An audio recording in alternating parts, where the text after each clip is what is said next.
Start అయింది. కూర్చోండి.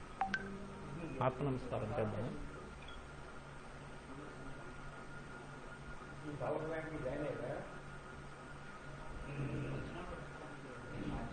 ఆయన మాట్లాడుతున్నాను.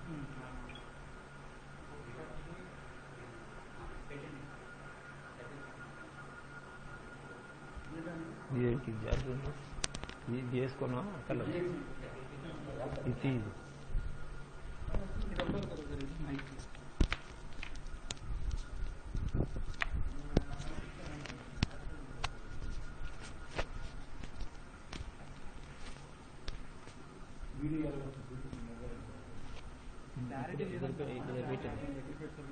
అది పెట్టేది ఎట్లా పెట్టాలి అంటే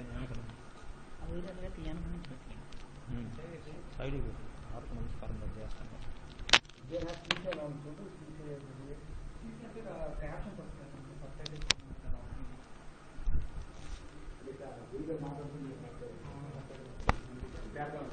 అవసరం లేదండి, అది ఇంకొకరికే వస్తుంది. ఇప్పుడు పెట్టుకుంటే వాళ్ళు పెడతారు.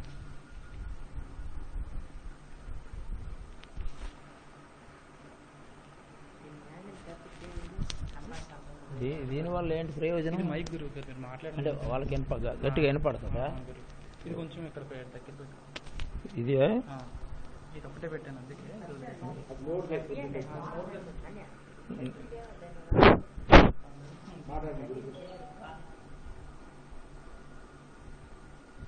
పరిశుద్ధాత్మ స్వరూపులుగా ఆధ్యాత్మిక మిత్రులకు, సిద్ధ విద్యార్థులందరకు ఆత్మ ప్రణామం చేస్తూ గురుదేవులు ఏం పలికిస్తే అది నేను పలుకుతున్నాను. మీరు శ్రద్ధగా వినండి. వందే గురుణాం శరణారవిందం సందర్శిత స్వ ఆత్మావసుకావబోధి నిశ్రేయసకరావుభౌ మాజ్ఞలికాయమానే సంసార ఆలాహలమోహాస్యాంతై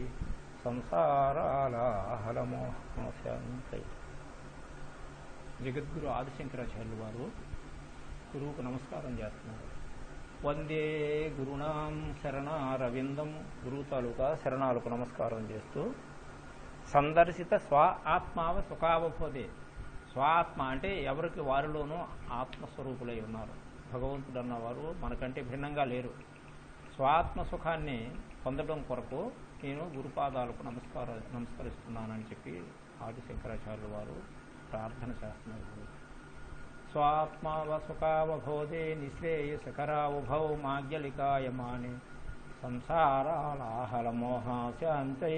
ఈ సంసారం అన్నటువంటిది ఆలాహలంతో పోల్చి చెప్తున్నారు శంకరాచార్య వారు. ఆలాహలం అంటే విషం, పాయిజన్. సంసారము పాయిజన్ లాంటిదంట. తెలవక మనం ఏదో తీపిదనం ఇందులో ఉందని చెప్పేసి అహర్నిశలు కూడా పుట్టిందాదిగా లాస్ట్ శ్వాస వరకు కూడా దీంతోటే మన మనుగుడంతా సాగిస్తున్నాం. అదే నా మాయ అని అంటారు కృష్ణుడు. దైవేయస్ గుణమయ్యి మమ మాయ దురత్య అంటారు స్వామి. త్రిగుణాత్మైనటువంటి దైవ సంబంధమైనటువంటి నా మాయను ఎవడు దాటలేడు అర్జున అని స్వామి క్లియర్గా చెప్పారు. శంకరుల వారు గురువుకు నమస్కారం చేస్తూ ప్రారంభం చేశారు. స్వ ఆత్మ సుఖావబోధే, స్వాత్మ సుఖం పొందడం కొరకు, స్వాత్మ దర్శనం కొరకు నేను గురుపాదాలకు నమస్కారం చేస్తున్నానని చెప్తూ సంసార ఆలాహల మోహం అంటున్నారు. సంసారం అన్నటువంటిది ఆలాహలంతో పోల్చారు, అంటే పాయిజన్, విషంతో పోల్చారు. మనం ఇది ఎంతో తీపితనం ఉందని చెప్పేసి దీంతో పునరపి జననం పునరపి మరణం. అన్నిస్లు కూడా ఈ సంసారంలోనే మగ్గిపోయి జీవితం అంతా కూడా దీని కొరకే వెచ్చిస్తున్నాం. ఇది నా మాయ అని స్వామి చెప్పారు. నాకు ఎంత సత్తా ఉందో నా మాయకు కూడా అంత సత్తా ఉందని స్వామి జగద్గురు భగవద్గీతలో చెప్తారు కృష్ణుడు. జ్ఞాత్మైనటువంటి ఈ మాయ చాలా ప్రబలమైనటువంటిది. దీన్ని దాటడం చాలా కష్టం. మానవ జన్మ ఎందుకు వచ్చింది అని అంటే భగవంతుణ్ణి పొందడం కొరకు, ఆత్మసాక్షాత్కారం కొరకే వచ్చింది. నిజానికి 84 లక్షల యోనిలోంచి వచ్చినటువంటి జీవరాశుల్లోనూ ఒక్క మానవ మేధలోనే భగవంతుడు ఉన్నాడు. భగవంతుణ్ణి పొందాలి. ఈ సృష్టిలో ఏదో ఒక అతీతమైనటువంటి శక్తి నడిపిస్తుంది, దాన్ని పొందడమే నా ధ్యేయం అని ఎవరైతే దైవీ సంపత్తు ప్రబలం చేసుకొని సత్వగుణాన్ని అభివృద్ధి చేసుకొని యోగ మార్గంలోంచి ఎవరైతే వెళ్తారో అటువంటి వారికి ఈ దైవీ సంపద అన్నటువంటిది ప్రబలమయ్యి సత్వగుణం వచ్చి సత్వగుణం అమల్లో ఉండి తమోగుణ రజోగుణాన్ని దాటి సత్వగుణం అమలు ద్వారా జ్ఞానాన్ని ఆర్జించగలుగుతాడు. అందుచేత సత్వం సుఖీ సత్వా సంజాయితే జ్ఞానం భగవద్గీతలో స్వామి చెప్తారు. సత్వగుణం ఎవరికైతే ఉంటుందో వారికి జ్ఞానం కలుగుతుంది. జ్ఞానాదేవత కైవల్యం. మోక్షం అంటే ఏమిటి? జ్ఞానం ద్వారానే మోక్షాన్నే పొందగలుగుతాడు. అందుచేత జ్ఞానం అన్నటువంటిది గడ్డి తినైనే మనం నేర్చుకోవాలి, మన పిల్లలకు కూడా నేర్పాలి అన్నటువంటిది మానవ మేధలో అనంతమైనటువంటి శక్తి ఇచ్చాడు భగవంతుడు. తను వేరుగా లేడు. ఈశ్వర సర్వభూతానాం హృదయ సర్జున తిష్టతి భ్రామ్యన్ యంత్రారూఢాని మాయ. యంత్రగాడు బొమ్మలను ఆడించేటట్టుగా ఈ యంత్రాలన్నింటినీ కూడా స్వామి ఆడిస్తున్నాడు. ఇది మన ఆట అనుకోని ఈ దేహంతో తాదాత్మ్యం చెంది ఈ ఫిజికల్ బాడీయే కనిపిస్తున్నటువంటి 24 తత్వాలతో కూడుకున్నటువంటి ఈ స్థూల శరీరమే నేనని జాతి, మతము, కులము, భేదము, వయోభేదము, లింగభేదము, నేను ధనవంతుణ్ణి, నేను విద్యావంతుణ్ణి అనేకమైనటువంటి అహంకార భావం చేత పునరపి జననం పునరపి మరణం. ఇది మనకు తగదు. మానవ మేధలో అనంతమైనటువంటి శక్తి ఇమిడ్చాడు భగవంతుడు. తనే హృదయంలోనున్నాడు. ఈశ్వర సర్వభూతానాం సర్వభూతాల్లో నేనున్నాను. హృదయ సర్జున తిష్టతి. ప్రతి ఒక్కరు హృదయంలో తిష్ట వేసుకుని ఉన్నాను. అంటే మన హృదయంలోనూ ఉన్నటువంటి స్వామిని మనం తెలుసుకోలేక ఇతరత్ర ఎక్కడో దేవుడు ఉన్నాడని చెప్పేసి వెళ్తున్నాం. అందుకు శంకరాచార్యులు వారు వివేక చూడమని చెప్తారు. బాహ్య నిరుద్దే మనసా ప్రసన్నత పరమాత్మ దర్శనం అంటారు వివేక చూడమనిలో. బాహ్యం ఎప్పుడైతే నిరోధిస్తామో మనస్సుకు ప్రశాంతత వస్తుంది. ప్రశాంతమైనటువంటి మనస్సు చేత ఆత్మ సాక్షాత్కారం పొందగలుగుతాడు మానవుడు అని చెప్పి మనకు వివేక చూడమనిలో శంకరులు వారు ఆదేశిస్తారు. కాబట్టి ప్రతి ఒక్కరం కూడా బాహ్యము అంటే ప్రవృత్తి, నివృత్తి 2 మార్గాలు ఉన్నాయి. కానీ ఎప్పుడు కూడా ప్రవృత్తిలో ఉండిపోతే నివృత్తి మార్గం సంగతి తెలవదు. ప్రవృత్తి అంచి నివృత్తి అంచి వివిధం కర్మవైదికం అని మనుధర్మశాస్త్రంలో మనువు చెప్తాడు. మనం మనువు మహర్షి తాలూకా సంతానం. మనం మహర్షులమే. మహర్షి తాలూకా సంతానం ఈరోజు ఎలా తయారైనామో చూడండి. గాలి పీల్చుకోవడానికి కూడా భయపడుతున్నాం. అంటే మనకు సత్తా లేక మన శరీరంలో ఎనర్జీ తగ్గిపోయి అహర్నిశలు కూడా చక్షు శ్రవణ ద్వారా బహిస్పందతే. చక్షుల ద్వారా శ్రవణం వినడం ద్వారా బహిస్పందతే మన లోపల ఉన్నటువంటి ఎనర్జీ అంతా కూడా లాస్ అయిపోతుంది. ఈ లాస్ అయిపోయినందువల్ల ఏమవుతుంది? కరోనా వ్యాధి అట్లాంటి ఏవో లేనిపోయినటువంటి వ్యాధులు వచ్చి మన చుట్టూ ముట్టడిస్తున్నాయి. దీనికి భయపడి చాలా ఇబ్బందులకు గురైపోతున్నాం. మందులు మాకులు ఎక్కడ వస్తుంది, మందు ఎక్కడ కనిపెడతారు, ఎప్పుడు కనిపెడతారు అన్నటువంటి ఆసక్తితో ఉన్నారు. కానీ మనలోనే వైద్యుడు, భవరోగ వైద్యుడు ఉన్నాడు స్వామి. ఆయన ద్వారా మనము ఆ లోపల ఉన్నటువంటి మాతృమూర్తి అయినటువంటి కుండలిని శక్తి జగన్మాత పార్వతీదేవి మనలోనే ఉంది. ఆమె ద్వారా మన లోపల యోగాగ్ని ద్వారా మన లోపల ఉన్నటువంటి వాత పిత్త కపాలన్నటువంటి త్రిదోషాలని కూడా నాశనం చేసుకొని మనం మరణానికి అతీతంగా జీవించగలిగినటువంటి విద్య మన దగ్గర ఉన్నప్పటికీ కూడా స్వామి శివానంద పరమహంస గారు, రామానంద పరమహంస గారు మనకు అందించారు. అది నేను చేసి నాకు తెలిసిన మేరకు నాకున్నటువంటి మేధతో మీకు అందిస్తున్నాను. మిత్రులందరూ, ఆధ్యాత్మిక మిత్రులందరూ కూడా దీన్ని ఆస్వాదన చేసుకొని బాగా సాధన చేసి మృత్యుంజయత్వాన్ని పొందాలని ఆశిస్తూ ఈ గురుదేవులు పలికిస్తున్నటువంటి పలుకులని నేను పలుకుతున్నాను. అందుచేత ఏంటంటే ప్రతి ఒక్కరూ కూడా బహిర్ముఖంగా ఉండడం కంటే అంతర్ముఖంగా ఎక్కువ కాలాన్ని గడపడం మంచిది. ఇట్టి కష్ట పరిస్థితిలోనూ మృత్యుంజయ విద్య మన దగ్గర ఉంది. సిద్ధ విద్యార్థి అంటే ప్రతి ఒక్కరు కూడా ఒక్కొక్కరు ఒక్కొక్క ఆటం బాంబు. ఎందుకు అంటే సిద్ధ విద్య అన్నటువంటిది సామాన్యమైనటువంటి విద్య కాదు. స్వతసిద్ధంగా మనలోనే శ్వాస నిశ్వాసాల వ్యాపారంలో అహంసేతి మంత్రోయం సర్వజీవి జపితే సదా సోహం మంత్రం ప్రతి ఒక్కరిలో జరుగుతుంది. ఇంకా మంత్రాలు అని అంటారు. ఆ మంత్రం జరుగుతూనే ఉంది. అది అజపగాయత్రి. జపగాయత్రి అన్నటువంటివి 7 కోట్ల మంత్రాలు వచ్చాయి. అజపగాయత్రిలోంచి బ్రహ్మ విష్ణు మహేశ్వరులు వచ్చారు. తరువాత 3 మూర్తులు, 3 దేవి అమ్మల కన్నా అమ్మ, 3 అమ్మల మూలపుటమ్మ చాలా పెద్దమ్మ అని అంటారు. ఏదైతే జగన్మాత ఉందో ఆ జగన్మాతలోంచి లక్ష్మి, పార్వతి, సరస్వతి 3 కూడా వచ్చారు. సృష్టి యావత్తు కూడా అమ్మలోంచి వచ్చింది. అమ్మ కూడా ఎక్కడి నుండి వచ్చింది? అయ్యి తాలూకా మాయలోంచి ప్రబలమయ్యి నేను అన్నటువంటి భావన చేత మనకు ఈ దేహాత్మ బుద్ధిని కలిగించి 24 తత్వాలతో ఈ ఫిజికల్ బాడీ నేనని ఈ మానవుడు పునరపి జననం పునరపి మరణం అన్నటువంటి జనన మరణ చక్రంలో తగులుకుంటున్నాడు. అది మనకు తగదు. ఎందుకు అంటే మన గురుదేవులు మృత్యుంజయ విద్యను మనకు ప్రసాదించారు. కాబట్టి మృత్యుని జయించే విద్య మన దగ్గర ఉంది.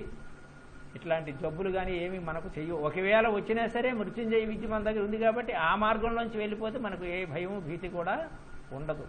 ఎందుకు? గురుదేవులు మనకు అటువంటి విద్యని ప్రసాదించారు. తీర్థే దానే జపే యజ్ఞే కాష్టే పాషాణకే సదా శివం పశ్యతి మూఢాత్మ శివే దేహే ప్రతిష్ఠిత అంతస్థం మాం పరిస్థితి అస్తస్థం పరండ ముత్యుజలే హేతుర్కూర్ పరమాత్మ శివమాత్మని పశ్యంతే అయోగిన అజ్ఞానం భావనార్థాయ ప్రతిమాం పరికల్పిత అని దర్శనోపనిషత్తులో మహర్షులు చెప్తారు. తీర్థాటన చేస్తారు. నేను ఉత్తరాదంతా తిరిగాను, దక్షిణాదంతా తిరిగాను, తీర్థాలు చేశాను, నాకు మోక్షం వస్తుందని అనుకుంటారు కొంతమంది. దానే దశవిధ గోభూ హిరణ్య సువర్ణ దానాలు మొత్తం దశవిధ దానాల్ని కూడా నేను చేశాను, నాకు మోక్షం వస్తుందని అనుకుంటారు చాలామంది. దానే జపే అక్షరానికి లక్షలు జపించాను, ఈ జపం చేశాను, నాకు మోక్షం వస్తుందని చాలామంది అనుకుంటారు. కాష్టే కొయ్యిలోను పాషాణం రాళ్లలోనూ అనేకమైనటువంటి లోహాల్లోనూ విగ్రహాలు తయారు చేసి ఇందులో భగవంతుడు ఉన్నాడని చూస్తారే. జపే కాష్టే పాషాణకే సదా శివం పశ్యతి మూఢాత్మ. ఇందులోనే శివుడు ఉన్నాడు అనుకుని చూసుకుని అక్కడే ఉండిపోయినటువంటి వారికి దర్శనోపనిషత్తులో మూఢుడు అని అంటున్నారు. ఎంత కష్టపడి మనం చేస్తే మూఢుడు అని అన్నారు. చూసారా ఉపనిషత్తులో మహర్షులు ఎంత ఖండనముండన చేశారో. కాబట్టి వాళ్ళు చెప్పినటువంటి వాక్కుల్ని శిరోధార్యం మనం శిరస్సులో ధరించుకుంటే మనకు సులభంగా ఆత్మసాక్షాత్కారం కలుగుతుంది అని నేను ఆశిస్తున్నాను. అది మీరు కూడా దాని కొరకే ప్రయత్నం చేయాలని కూడా ఆశిస్తున్నాను. ఎందుకు అంటే వీటిలో శివుణ్ణి చూసినటువంటి వాడు నేను చూశాను చేశాను ఇవన్నీ అని అనుకుంటాడు, నాకు మోక్షం వచ్చేస్తుందని అనుకుంటాడు. అంత మాత్రానికి అయిపోదు. అదంతా ప్రవృత్తి మార్గం. ప్రవృత్తి చేస్తూ నివృత్తిలోకి వెళ్ళాలి. ఎందుకంటే ఎవరైనా ఏబిసిడీలు దిద్దుకొనే ఐఏఎస్ కానీ పెద్ద ఆఫీసర్ కావడానికి ఎంఎస్ ఎంబీబీఎస్ ఏవైనా చదువుకుంటాడు. వాస్తవమే, కానీ అక్కడే ఉండిపోకూడదు. అందుచేత ఏంటంటే మనకు స్వామి చెప్పినటువంటిది ఇక్కడ ఏంటంటే ఉపనిషత్తుల్లో దర్శనోపనిషత్తులో సదా శివం పశ్యతి మూఢాత్మ. ఈ బాహ్యంలోనే దానాలు చేశాను, తీర్థాటన చేశాను, పూజలు చేశాను అని దానితోటే ఆగిపోతే మూఢుడు అంటున్నారు దర్శనోపనిషత్తులు. అయితే ఎక్కడున్నాడని మళ్ళీ ప్రశ్నిస్తారని చెప్పేసి శివే దేహే ప్రతిష్ఠిత, దేహంలోనే ప్రతిష్ఠింపబడి ఉన్నాడు. ఆ శివుడే లేకపోతే ఇదేమవుతుంది? శవం అయిపోతుంది. ప్రాణం అన్నటువంటిది జీవశక్తి అన్నటువంటిది మన లోపల లేకపోతే పీనుగు పెంటలై ఉంటుంది సృష్టి అంతాను. అంచేత ఇప్పుడు గాలి పీలిస్తే కూడా కరోనా వ్యాధి ద్వారా మనకు ఏదో ప్రమాదం వస్తుందని భయపడిపోతున్నాం. కానీ ఆ గాలిని ఏ విధంగా పీల్చాలి? యోగాభ్యాసం ద్వారా సుషుమ్న నాడిలోనికి ఎవరైతే పంపించి సాధన చేసి బాగా రాపిడి చేస్తారో ఉష్ణం పెరిగిపోయి వాతపిత్త కఫాలు నశించి క్లియర్గా మన హార్ట్ కానీ గొంతు కానీ నాడి సుషుమ్న నాడిలోనికి పంపించగలిగితే ఈ మరణ రహస్యమే తెలిసిపోతుంది మానవుడికి.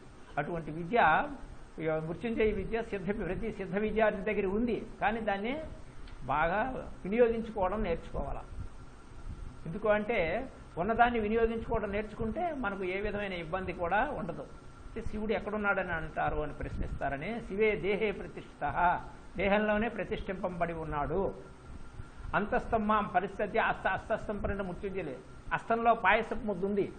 ఆ పాయసపు ముద్దుని ఇలా తినడం తెలవక ఇలా నాకాడు.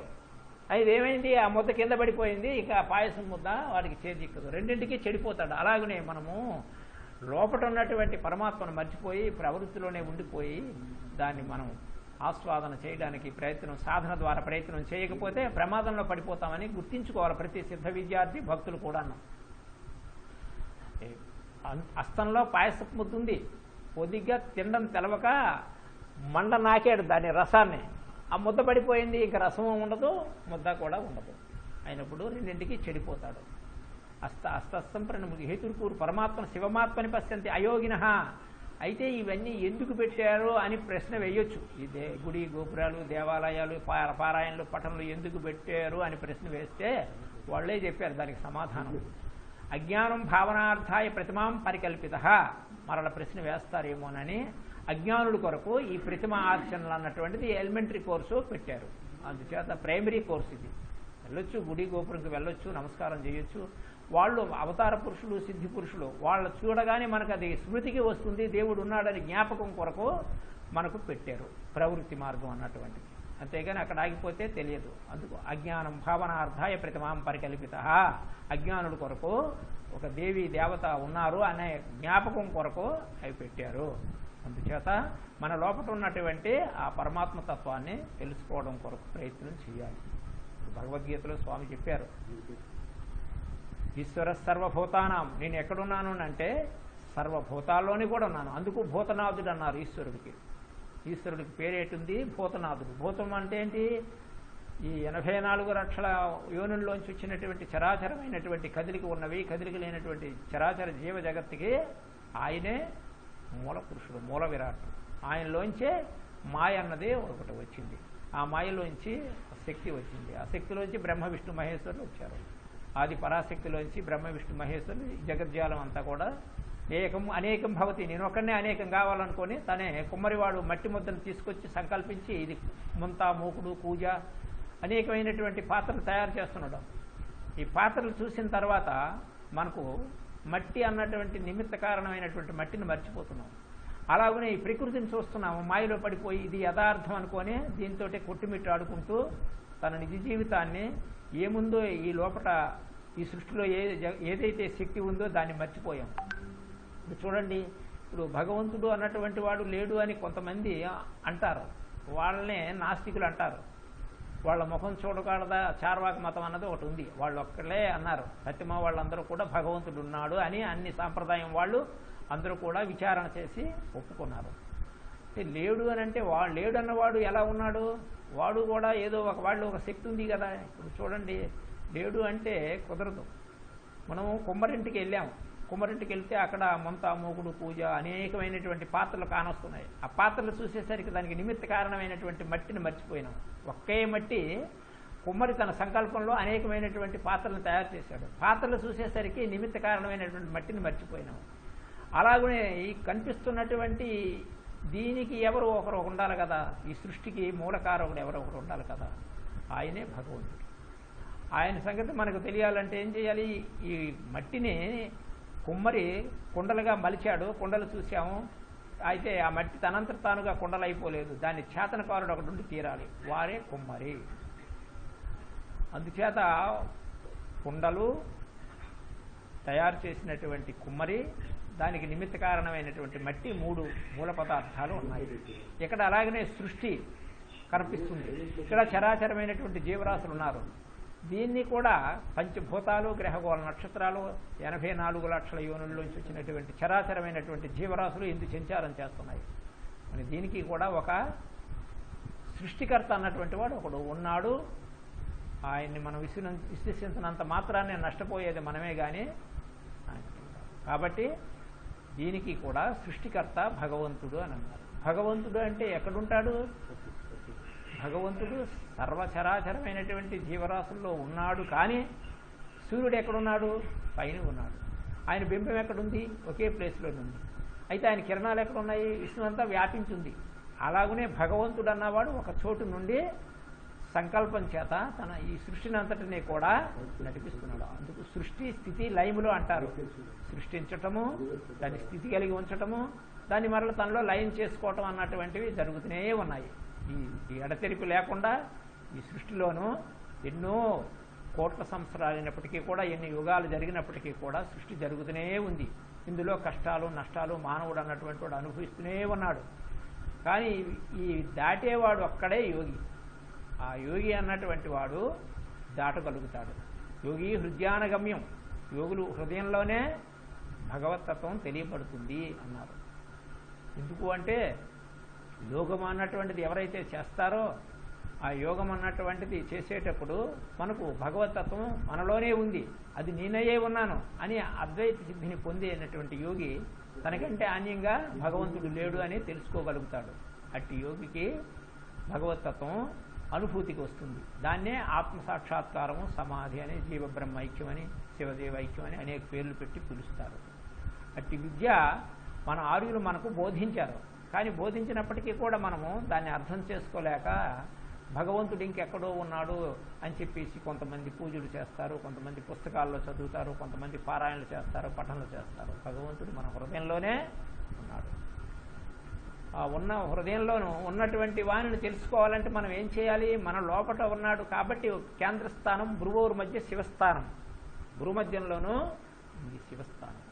తన స్వస్థానంలోంచి మరల జాగృత అవస్థలో కంటిలో ఉంటున్నాడు, స్వప్నావస్థలో కంఠంలో ఉంటున్నాడు, గాఢ నిద్రలో దిగువకు వచ్చాడు, హృదయస్థానంలోకి వచ్చేస్తాడు, ఫిజికల్ బాడీ. కిందికి వచ్చేటప్పుడు 3 అవస్థల్లో సంచారం చేస్తున్నాడు.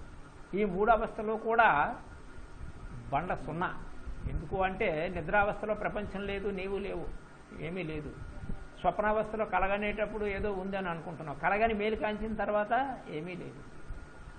మేలుకాంచి తర్వాత ఈ స్వప్నావస్థ కూడా లేదు అని ఒప్పుకున్నావు. జాగృత అవస్థ కంటిలోకి వచ్చేసరికి జీవుడు సదాశివుడే జీవరూపంలో కంటిలో ఉంటున్నాడు. విశ్వసుడు అని పేరు ఇతనికి. విశ్వసుడు, ప్రాజ్ఞుడు, తైజసుడు అని పేర్లు ఉన్నాయి. 3 అవస్థల్లో 3 పేర్లు ఉన్నాయి స్వామికి. జీవరూపంలో సంచారం చేస్తున్నారు కాబట్టి ఆ సంచారం చేస్తున్న వారికి విశ్వసుడు. జాగృతిలో కంటితో ఉండేటప్పుడు విశ్వం, ప్రపంచము. వసుడు అంటే దీనికి బందీ అయిపోయాడు. నేను ఈ శరీరము, ఇది నాది, ఈ వస్తువులు నావి, వీళ్ళు నా వాళ్ళు అన్నటువంటి భావన, మతము, కులము, అనేకమైనటువంటి పేరు పెద్ద అన్నటువంటి దేహాత్మ బుద్ధితో దీనితో కొట్టుమిట్టాడుతూ పునరపి జననం పునరపి మరణం మాయలో పడిపోయాడు. కాబట్టి ఇప్పుడు మాయని దాటాలంటే 3 అవస్థల్లోంచి ఉన్నవాడు జీవుడు సదాశివుడే. కానీ 4వ అవస్థలో తెలియబడుతుంది ఆయన గురుండి. 4వ అవస్థలో తెలియబడాలంటే ఏం చేయాలి? మనం చూడండి, ఒక ప్రదేశం నుండి నడిచి వచ్చాం కాళ్లతో, మరలా అదే ప్రదేశానికి చేరుకోవాలంటే ఏం చేయాలంటే ఆ కాళ్లతోటి మరలా ప్రయాణం చేయాలి. అలాగనే ఏ జీవుడైతే అవుట్ సైడ్కి వచ్చి అన్నీ తెలుసుకుంటున్నాడో ఒక్కొక్కడు ఒక్కొక్క దాంట్లో నిష్ణాతుడై ఒక్కొక్క దాంట్లో నిష్ణాతుడయ్యి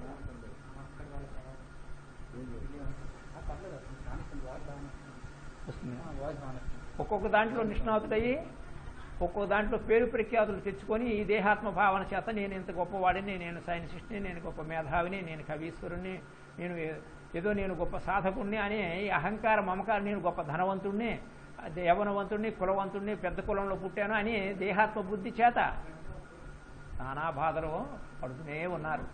దీనివల్ల అహంకారం వల్ల మానవుడు పతనంకి దారి తీస్తుంది కానీ ఏమాత్రం సుఖశాంతుల్ని పొందలేడు. ఎంత ధనవంతుడైనా, ఎంత విద్య ఉన్నా అహంకార మమకారాలు ఉన్నంత వరకు ఎవ్వరూ కూడా సుఖశాంతుల్ని పొందలేరు. సుఖశాంతులు పొందాలనంటే తను ఎక్కడి నుండి వచ్చాడో ఆ మూలంలోకి వెళ్ళాలి. అది యోగి చేయాల్సినటువంటి పని. జగద్గురు ఆదిశంకరాచార్యులు వారు చెప్తారు, యదానంద రూపం ప్రకాశస్వరూపం నిరస్త ప్రపంచం పరిచ్ఛేద శూన్యం అహం బ్రహ్మ వృత్తైక గమ్యం తురీయం సదానంద రూపం శివోహం శివోహం శివోహం అని శివానందహరిలో శంకరాచార్యులు వారు చెప్తారు. ఈశ్వర తత్వాన్ని గురించి యదా ఆనంద రూపం, మన స్వరూపము ఆనందమే. చూడండి, ఈ చరాచరమైనటువంటి ఈ 84 లక్షల యోనుల్లోంచి వచ్చినటువంటి జీవరాశులన్నీ కూడా ఎందుకు ప్రయత్నం చేస్తున్నాయనంటే ఆనందం కొరకే ప్రయత్నం చేస్తున్నాయి. ఈ ఆనందం ఎందులో ఉందని చెప్పేసి కొందరు ధనం ఉందని చెప్పేసి దానికనుకో ఆహర్నిశ ప్రయత్నం చేస్తాడు. కొంతమంది తిండి తీర్థంలో ఉందని దాని కొరకే ప్రయత్నం చేస్తారు. కొంతమంది ఏదో విద్యాబుద్ధుల్లో ఉందని అనేకమైనటువంటి విద్యలు నేర్చుకొని దాని కొరకు ప్రయత్నం చేస్తారు. కొంతమంది ఆటలు పాటలు అనేకమైనటువంటి కక్షల్లో ప్రయత్నం చేస్తున్నారు. కానీ ఎవ్వరికీ కూడా ఈ ఆనందము బయటకు వచ్చేటప్పుడు దొరికేది కాదు. అవి క్షణికమైనటువంటి ఆనందాలే. కత్తి మీద తేనె పూసి నాకేటప్పుడు తీయగా తగిలింది, తర్వాత నాలుగు తెగిపోయి ఎనలేని బాధకు గురైపోతారు. అట్లాగే మన ఇంద్రియాదుల ద్వారా పొందినటువంటి సుఖాలన్నీ కూడా ఇట్లాంటి సుమాని మన ఆర్యులో మనకు వాళ్ళు పరిశోధన చేసి అనుభవించి మనకు మన వాళ్ళ తాలూకా విజ్ఞానాన్ని మనకు అనుభవ జ్ఞానాన్ని అందించారు. అందుచేత ఆదిశంకరులు వారు ఏమంటారు, శివస్వరూపం నీకు తెలియాలని అంటే తుర్యంలోకి వెళ్ళాలి అని అంటారు. ఆనందమే ఆనందము. ఇడాపింగళయోర్ మధ్య సుషుమ్నా సూక్ష్మరూపిణి తస్మిన్ విశ్వం సహచరాచరం ప్రతిష్ఠిత అని ఉత్తర గీతలో స్వామి చెప్తారు. ఇడాపింగళ మధ్యంలోనూ ఉత్తర గీతలో చెప్తారు స్వామి. కృష్ణుడు అర్జునుడికి రెండోసారి చెప్పినటువంటిది ఉత్తర గీత. ఇడానాడి పింగళానాడి ఈ రెండింటికి మధ్యలోనూ సుషుమ్న నాడి అన్నటువంటిది ఒకటి ఉంది. అర్జున, ఇడాపింగళయోర్ మధ్య సుషుమ్న సూక్ష్మరూపిణి, అది అత్యంత సూక్ష్మాతి సూక్ష్మమైనటువంటి నాడి. తస్మిన్ విశ్వం సహచరాచరం ప్రతిష్ఠితం, ఈ సృష్టి అంతా కూడా అందులోంచే వచ్చింది, అందులో ప్రతిష్ఠింపబడి ఉంది అని ఆ నాడి గురించి స్వామి చెప్తున్నారు. సుషుమ్న నాడి అదే సరస్వతి నాడి. ఇది గంగా, ఇది యమున, అది సరస్వతి. గంగా యమునలో సంగము ఉన్నది చూడరా, సంగములో స్నానము చేసితే లింగగురుడవు నీవురా అని అన్నారు. తత్వాల్లోనూ అనేక పద్యాల్లోనూ అనేక కక్షల్లోనూ అవి అనుభవించినటువంటి మహాత్ములు వాళ్ళు మన కొరకు చెప్పారు. కానీ మనం ఆ గంగా యమున సరస్వతి దగ్గరికి వెళ్ళి స్నానం చేసి వచ్చేస్తున్నాం. అక్కడే స్నానం చేస్తే మోక్షం వస్తుందని అంటే అక్కడ ఉన్నటువంటి జంతుజాలాలకి అన్నిటికీ కూడా నిరంతరం కూడా అక్కడే నివసిస్తున్నాయి, అక్కడే జీవిస్తున్నాయి, అక్కడే చనిపోతున్నాయి, వాటికే మోక్షం రావాలి. అందుచేత అది కాదు, అది బాహ్యము. ఈ అంతరంలో గంగా కుడి, యమున ఎడమ, సరస్వతి మధ్యంలో ఉంటుంది. అందుకు గంగ యమునలో సంగం ఉన్నది చూడరా, సంగములో స్నానంబు చేసితే లింగగురుడవు నీవురా అని అన్నారు తత్వాల్లోనూ. అంటే అనేక కక్షల్లోనూ మనకు వాళ్ళు పాటల రూపంలో, నాటల రూపంలోనూ, తత్వాల రూపంలోనూ అనేక విధాలుగా మనకు అందించారు. కానీ వీటి మర్మము తెలవక వాడుకుంటున్నామే, కానీ సాధన చేసి అనుభూతి అన్నటువంటిది ఏ ఒక్కరికి లేకుండా పోయింది. అదేంటంటే పండితీ ప్రకటన ఎంత మనకు ఉన్నప్పటికీ కూడా బ్రహ్మోపాసన చేయకపోతే, ఆ తత్వాన్ని అనుభవించకపోతే, ఆ విజ్ఞానాన్ని మనం పొందాలని అంటే లోపలికి వెళ్ళాలి, సుషుమ్న నాడిలోనికి. ఇడా పింగళయోరు మధ్య ఎంత క్లియర్గా చెప్తున్నారు అర్జున. ఇడానాడి, పింగళ నాడి, గంగా యమున సరస్వతి మధ్యలోనూ సుషుమ్న నాడి అన్నది ఉంది. అందులో సృష్టి రహస్యం అంతా కూడా ఉంది. ఎంత ఇమిడ్చాడో చూడండి సృష్టి రహస్యం అంతా భగవంతుడు ఆ నాడిలోను. ఆ నాడి కొరకే ప్రయత్నం చేయాలి. అదే యేసుప్రభు కూడా బైబిల్లోనూ దేవుని మార్గము ఇరుకైనది, ఆ మార్గము గుండా పోవువారు చాలా అరుదు అంటారు. అంటే ఆ నాడి గురిండే మనం అంతా ప్రయత్నం చేయాలి. ఆ నాడిలో బ్రహ్మానందాన్ని పొందడం కొరకు, శాశ్వతమైనటువంటి సుఖాన్ని పొందడం కొరకు ఆ నాడి కొరకే ప్రయత్నం చేయాలి మనంతా కూడా. చేత బ్రహ్మానందం అని అన్నారు. మనకు సుఖమహర్షి చెప్పాడు, బ్రహ్మానందం పరమసుఖదం కేవలం జ్ఞానమూర్తిం విశ్వాతీతం గగన సదృశ్యం తత్వమస్యాది లక్ష్యం ఏకం నిత్యం విమలమచలం సర్వధీ సాక్షీభూతం భావాతీతం త్రిగుణరహితం సద్గురుం తం నమామి. ఎవరు చెప్తున్నారు? అది దిగంబరి అయినటువంటి అవధూత అయినటువంటి సుఖమహర్షి చెప్తున్నారు. వ్యాసుడు పుత్రుడు సుఖమహర్షి చెప్తున్నారు. అంటే బ్రహ్మానందాన్ని ఆయన అనుభవించాడు. అందుకు మన స్వామివారు శివానంద పరమహంస గారు, వరే మీరు ఆనందాన్ని పేరు పెట్టుకుంటారు, ఆ ఆనందాన్ని మీరు అనుభవిస్తే కదా ఆ పేరు పెట్టుకోవడానికి మీకు అర్హతలు చాలా అని చెప్పేసి తెలిసాడు. అదే ఏదో పేరు పెట్టేస్తున్నాం మనం, పేరు పెట్టేసుకుంటే సరిపోయిందే. ఆ ఆనందాన్ని అనుభవించడం కొరకు ఆ నాడిలోకి వెళ్ళేటప్పుడే ఆ బ్రహ్మానందాన్ని అనుభవిస్తారు. ఆ బ్రహ్మానందాన్ని అన్నటువంటిది అనుభవించాలని అంటే ఆ నాడి కొరకే ప్రయత్నం చేయాలి ప్రతి ఒక్కరూ. అదే స్త్రీ పురుషుల కలయిక. స్త్రీ అంటే మన లోపల చలనం కలిగినటువంటి జీవశక్తి, పురుషుడు అంటే ఆ చలనమైనటువంటి దానికి ఉత్పత్తి స్థానమైనటువంటిది ఏదైతే కేంద్ర స్థానం ఉందో భూమధ్యంలోనూ అది పురుషుడు. అక్కడే రాముడు ఉంటాడు. అది హృదయ స్థానంలోనికి సీతాదేవి ఉంది, భూమధ్యంలోనూ రాముడు ఉంటాడు. అదే రామద్వారం భేదించి చావాలంటారు కబీర్ దాస్ గారు. వాళ్ళు ఎంత మర్మంతో ఎంత వివరణ ఇచ్చారో మనకు తెలవకుండా పోయింది. కానీ ఎంత చెవిడికి ఇల్లుకట్టినట్టు చెప్పారు. వాళ్ళందరూ అనుభవించారు. స్త్రీ పురుషుల కలయిక అంటే రెండు శరీరముల కలయికల ఆనందం వచ్చిందని అందరూ అనుకుంటున్నారు. కాదు, రెండు ప్రాణముల కలయికల ఆనందం వచ్చిందని ఎవరూ తెలుసుకోలేకపోతున్నారు. అదే బ్రహ్మానందం. అదే శుకులు వారు చెప్తున్నారు, బ్రహ్మానందం అట. బ్రహ్మానందే నిమగ్నశ్య విషయానందం పరిస్థితి అయితే. బ్రహ్మానందంలో ఎవడైతే నిమగ్నుడవుతాడో విషయానందాన్ని వదిలేస్తాడు. అప్పుడు వాడికి ప్రపంచం అక్కర్లేదు. ఎందుకు అంటే ఇంత విశాలమైనటువంటి ప్రపంచం ఉండి కూడా ఒకంత దీని గురించి ఆలోచించడం. ఒకవేళ చేసినా యోగి కర్మలు చేస్తాడు. భగవద్గీతలో స్వామి చెప్పారా, యోగి కర్మలు చేయు అర్జున, నీవు దీనికి అంటపడవని అన్నారు. యోగస్థుకురు కర్మాని సంఘం తక్కువ ధనంజయ సిద్ధ్యాసిద్ధి సమోపుత్వ సమత్వం యోగ ఉచితే. యోగం చేసినందువల్ల సమత్వ బుద్ధి వస్తుంది. కాబట్టి తనకు సృష్టి రహస్యం తెలుసును కాబట్టి దీని మీద మమకారం వానికి ఉండబోదు. ఎందుకు? తాను బ్రహ్మానందాన్ని అనుభవిస్తున్నాడు. బ్రహ్మానందాన్ని అనుభవించినటువంటి వాడికి వీటితో పని ఉందా? లేదు, వీటితో పనే లేదు. ఎందుకు అంటే వీటిలో ఒకవేళ ఉండి చేసినప్పటికీ కూడా పద్మపత్రమివాంబ తామరాకు నీటిలోనే ఉంటుంది. నీటికి తామరాకు ఎట్టి సంబంధం లేని విధంగా సంచారం చేస్తాడు యోగి. అందుకు యోగి అయి కర్మలు చేయు అర్జున. సంఘబుద్ధిని వదిలే. కర్మ చేసేటప్పుడు మానవుడు ఏటి పేరు ఇచ్చేస్తాడు, ఈ పని నేను చేస్తే ప్రారంభించి చేస్తే నాకు ఏమిటి ఫలం వస్తుంది అని కోరుకుంటాడు. ఆ కుక్క బుద్ధినే వద్దంటున్నాడు స్వామి. అర్జున, కర్మ చేయటం వరకే నీకు అధికారం ఉంది, కానీ ఫలాన్ని మాత్రం కోరకు. ఫలాన్ని కోరుకుంటే దుఃఖానికి గురైపోతావు. అనుకున్న ఫలం రాకపోతే దుఃఖానికి గురైపోతావు. లేదా కార్యం సఫలమైందే శంకల బుద్ధి గొప్పవాడే అని అనిపించుకుంటావు, నేను అని అనుకుంటావు. కార్యం విఫలమైపోయిందే దుఃఖానికి గురైపోతావు. సఫలమైందే శంకల బుద్ధి అమ్మో నేను చేసేసినా నన్ను అనుకుంటావు. ఈ బుద్ధి నీకు వద్దు. కర్మ నీకు చేయటం వరకే అధికారం ఉంది, ఫలాన్ని నేను అందజేస్తానని చెప్పి స్వామి క్లియర్గా భగవద్గీతలోనూ చెప్పారు. ఇవి మనకు అర్థం కాక ఏవేవో మనం చేస్తూ నాకు పాండిత్యం ఉంది, నేను గొప్పవాడిని, నేను ధనవంతుడిని, ఏవేవో లేనిపోయినటువంటి దేహాత్మ బుద్ధితో పునరపి జననం దుఃఖానికి గురైపోతున్నారు మానవులు. దుఃఖానికి గురి కాకుండా ఉండాలని అనుకుంటే సుషుమ్నా నాడిని అన్వేషణ చేసుకోండి మిత్రులారా.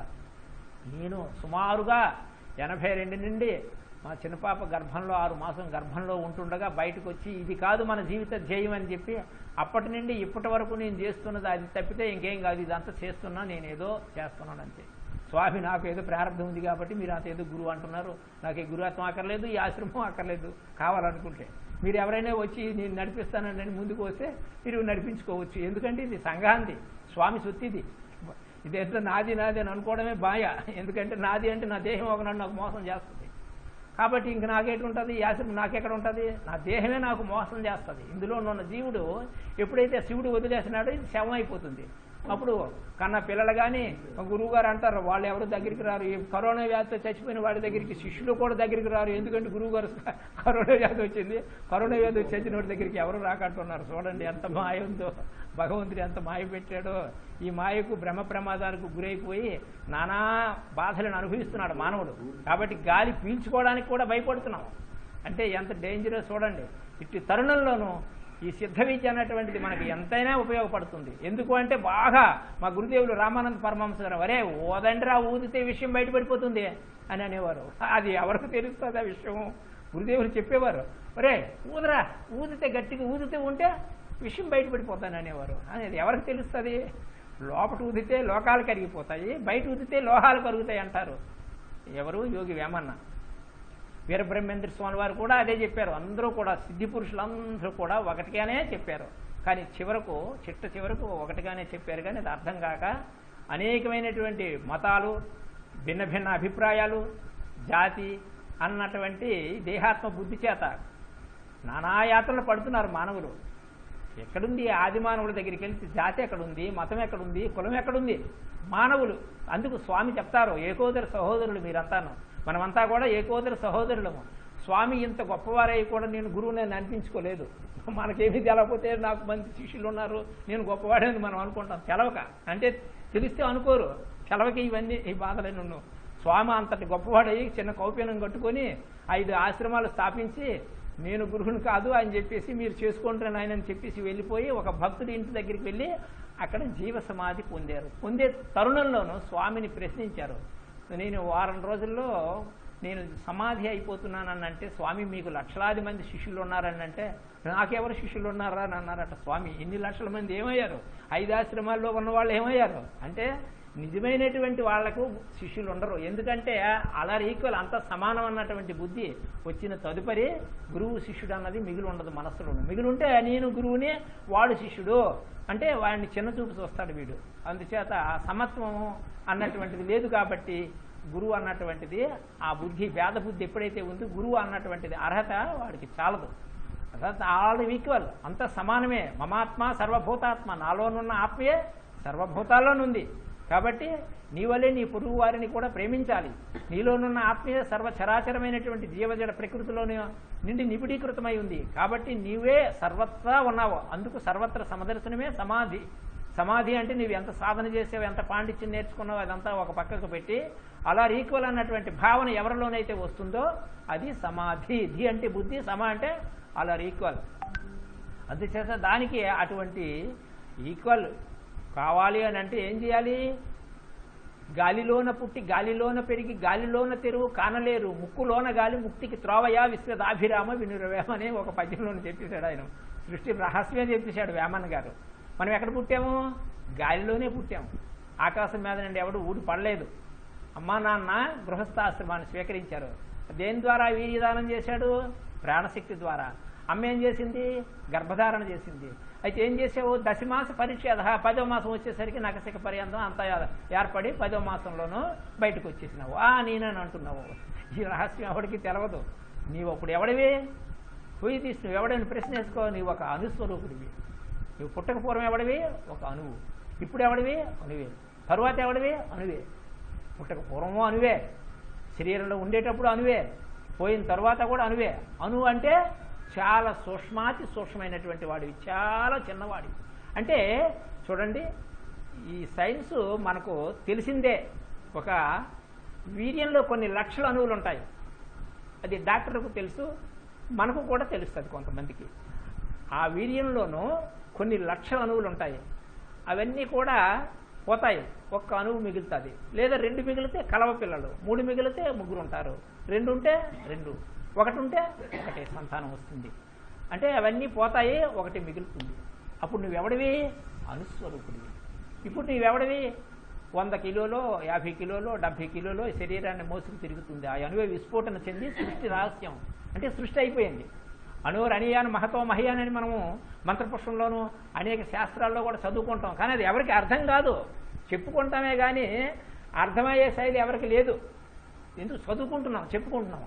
అణువు అంటే చాలా సూక్ష్మమైనటువంటి దాన్ని. నీ పుట్టుక దగ్గరికి నువ్వు వెళ్తే నువ్వెవడి ఊహి తీసి నేను ప్రశ్న వేస్తే నేను పలానా, నాది ఊరి పలానా, నా జాతి పలానా అని ఏవో చెప్తున్నావు, ఆస్తి అంతస్తు.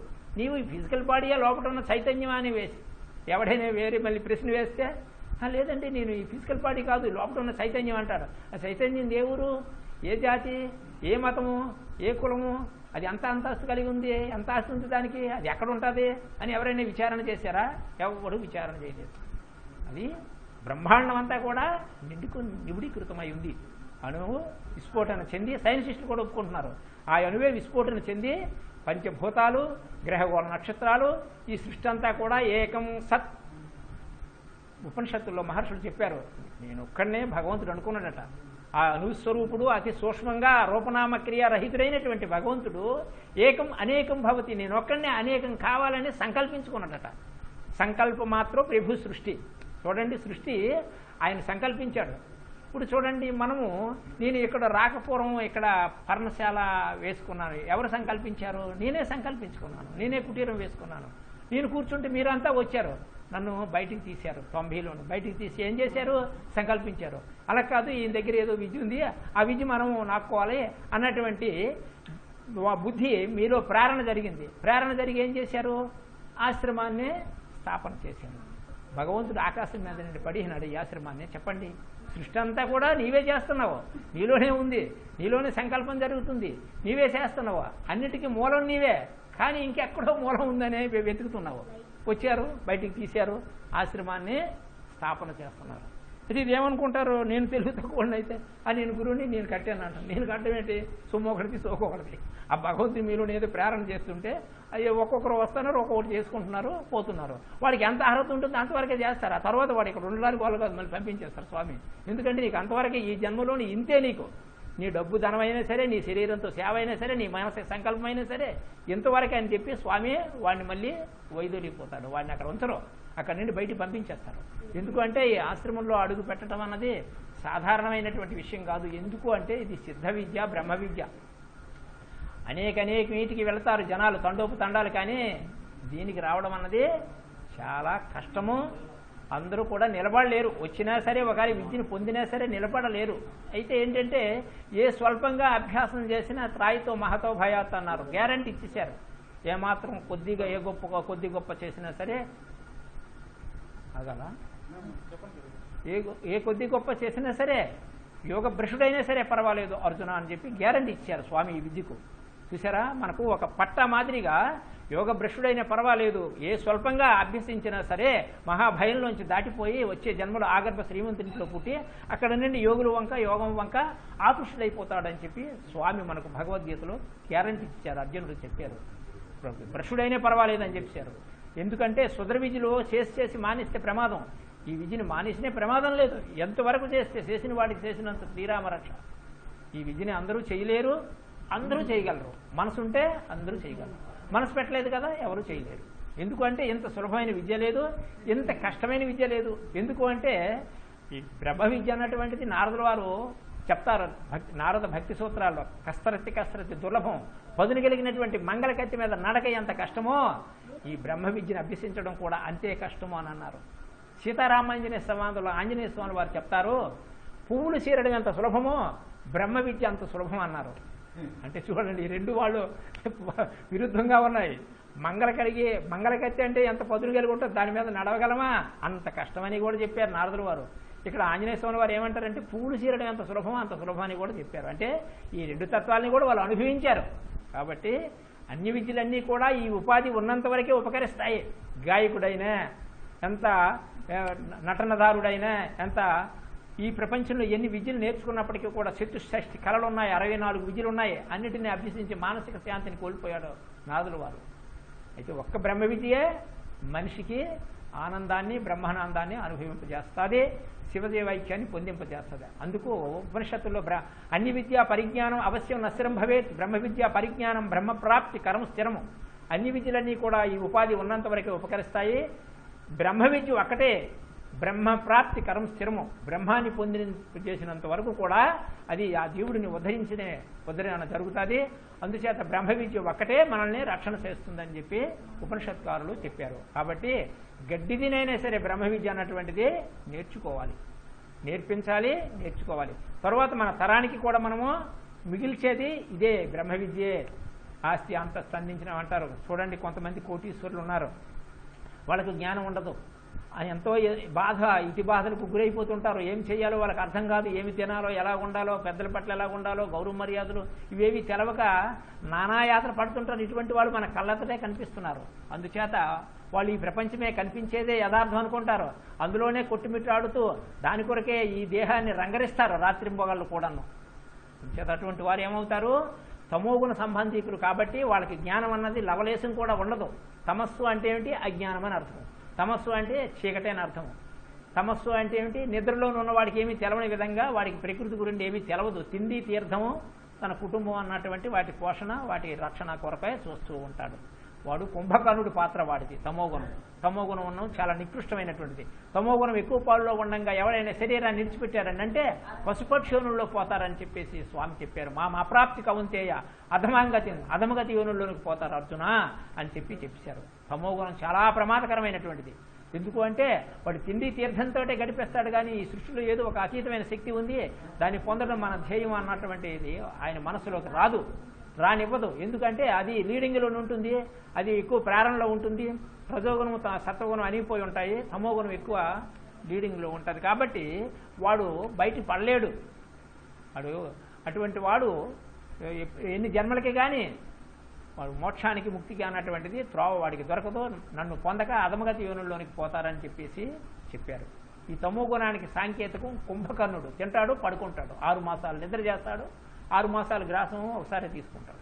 అలా తిండి తీర్థంతో ఆలోచిస్తారు ఇటువంటి వాళ్ళు అందరూ. మరి వీడి కుంభకర్ణులాగా ఉన్నాడని మనము కూడా సంబోధన చేస్తాం. అటువంటి ఎక్కువ నిద్ర చేసినా, ఎక్కువ తిండి తిన్నా ఆయన మనం అంటూ ఉంటాం చెలోక్తిగా, ఒరే వీడి కుంభకర్ణుడి పాత్ర అని అంటాం. అంటే ఆ రోజు కుంభకర్ణుని ఈ రోజు మనం తలుస్తున్నాము అంటే ఇటువంటి వాళ్ళని. ఇకపోతే ఈ రజోగుణం అన్నది ఉంది. ఈ రజోగుణం ఎక్కువ పాల్లో ఉండేటప్పుడు ఏం చేస్తారంటే శుభకర్మలు చేస్తారు. గురువు అంటాడు, పూజలు అంటాడు, దేవాలయంకి వెళ్తాడు, పూజలు చేస్తాడు, టెంకాయలు కొడతాడు, అనేకమైనటువంటి భజంత్రీలు ఏవో దాన ధర్మాలు చేస్తాడు. రజోగుణం అటు వాడు అంత చేశాడు, నేను అంతకంటే ఎక్కువగా చేయాలి బాగానే రజోగుణంతో చేస్తాడు పాపము.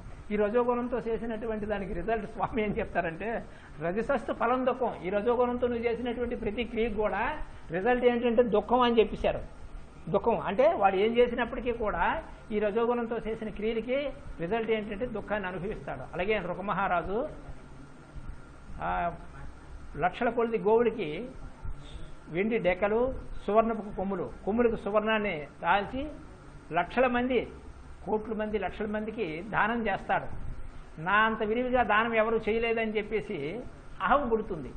నేను గొప్పగా దానం చేశాను, ఇంత విరివిగా దానం ఎవరు చేయలేదని అహం వచ్చింది. మరు జన్మలోను కొండ చీలువై పుడతాడు. ఆయనే నృగమహారాజు. భారతంలో వస్తుంది చరిత్ర మనకు. అందుచేత ఏంటంటే నేను చేశానని కర్తృత్వ బుద్ధి ఎవరికైతే ఉంటుందో అందుకు దానం చేసేటప్పుడు గుప్తదానం గొప్పదేని అన్నారు. ఎందుకు అంటే మనం ఏం చేస్తున్నామో లోపల ఉన్న అంతర్యామికి తెలుసు. ఎందుకు అంటే మనం చేస్తున్నామని దేహాత్మ బుద్ధి చేత పేపర్లో పేరు కనిపించాలా, లేదంటే మనకు ఏదైనా దానం ఇస్తే ఆ గోళ్ల మీద పేర్లు కనిపించాలా, నేను ఎంత ఇచ్చాను, ఆయన ఎంత ఇచ్చాడు, లేకపోతే నేను ఉండిలో వేశానని ఏదో లేనిపోయినటువంటివి చెప్పుకోవడం వాళ్ళకు సంతోషం. దేహాత్మ బుద్ధి రజోగుణంతో ఉన్నటువంటి వాళ్ళకి. సత్వగుణం ఉన్నటువంటి వాళ్ళకి ఈ చేతితో ఇస్తే ఈ చేతికి కూడా తెలవకూడదని చెప్పారు. నీవు ఇచ్చేది ఎవరికి ఇచ్చావు? స్వామికే ఇచ్చావు. ఇచ్చేది ఎవడు? నీకెవడిచ్చాడు? స్వామి ఇచ్చాడు. మరి ఇచ్చేది పుచ్చుకుంటే ఆయన అయినప్పుడు మధ్య నువ్వెవడవే అంచేత మనకు తెలవక నేను ఇచ్చానని అంటాడు. వీడికి ఎవడిచ్చాడు? వీడు పంచిపోతాను వీడు సృష్టించాడా? లేదు పూతికి పొల్లైన సృష్టించగలడా మానవుడు? చెప్పండి. ఆ భగవంతుడి సృష్టిలో ఇవన్నీ ఉన్నాయి. నీవు కర్మ ఏదో చేసావు కాబట్టి నీకు ఇవి అనుభవించరాని స్వామికి నీవు యజమానివి కారా అని ఆయన ఇచ్చాడు. యజమాని అయ్యాడు కాబట్టి దాని స్వామి సొత్తుని స్వామికి వినియోగించే పద్ధతి నేర్చుకుంటే వాడు సత్వగుణ సంపన్నుడు అవుతాడు, కర్మ చేస్తాడు. యోగి అయి కర్మలు చేసి బంధీకృతుడు, బంధంలో పడ్డవాడు. ఎందుకు? నేను చేస్తానన్న కర్తృత్వ బుద్ధి తనకు ఉండదు. యత్కృతము యత్ కరిష్యామి తత్సర్వము నమేకృతము త్వయా తత్వలకు త్వమేవ మధుసూదన అన్నారు మహర్షులు. ఉపనిషత్తులు ఏం చెప్పారంటే యత్కృతం నేనేం చేస్తున్నాను, యత్ కరిష్యామి నేనేమి చేయబోతున్నాను, తత్సర్వం నమయాకృతం ఆ సర్వం కూడా నీకే అర్పితం. పరమేశ్వరుడైన మధుసూదన, పరమేశ్వర నీకే అర్పితము. త్వమేవ తత్ ఫలభుక్ ఆ కర్మలో కర్మల తాలూకా ఫలితం కూడా నీకే అర్పితమని కర్మలు చేస్తూ ఫలాన్ని కూడా ఆయనకి అర్పణ చేసి నిరపరాధే కర్మలు చేస్తాడు యోగి. అందుకు కర్మఫలాల్ని కోరడు కాబట్టి తనకు దుఃఖం కూడా ఉండదు. అందుకు యోగికి కర్మకు అధికారం ఉంది. కర్మ చేసే అధికారం ఎవరికి ఉంది అంటే యోగికి ఉంది. ఏమి చేసినా సరే మన చేత చేయిస్తున్నాడు స్వామి. నా చేత ఈ పవిత్రమైనటువంటి కర్మలు చేయిస్తున్నాడు. ఇంకా నేను ఈ పవిత్రమైన కర్మలు చేయాలని అంటే చేస్తూ ఉంటే ఇంకా చేయిస్తుంటాడు. అది చేయడం ఎలా చేయాలి? కర్తృత్వ బుద్ధి లేకుండా చేయాలి. కర్మ చేయాలి, ఫలాన్ని కోరకూడదు. ఫలాన్ని కోరుకుంటే దుఃఖానికి గురైపోతావు. ఫలము పరమేశ్వరుడు ఇస్తాడు.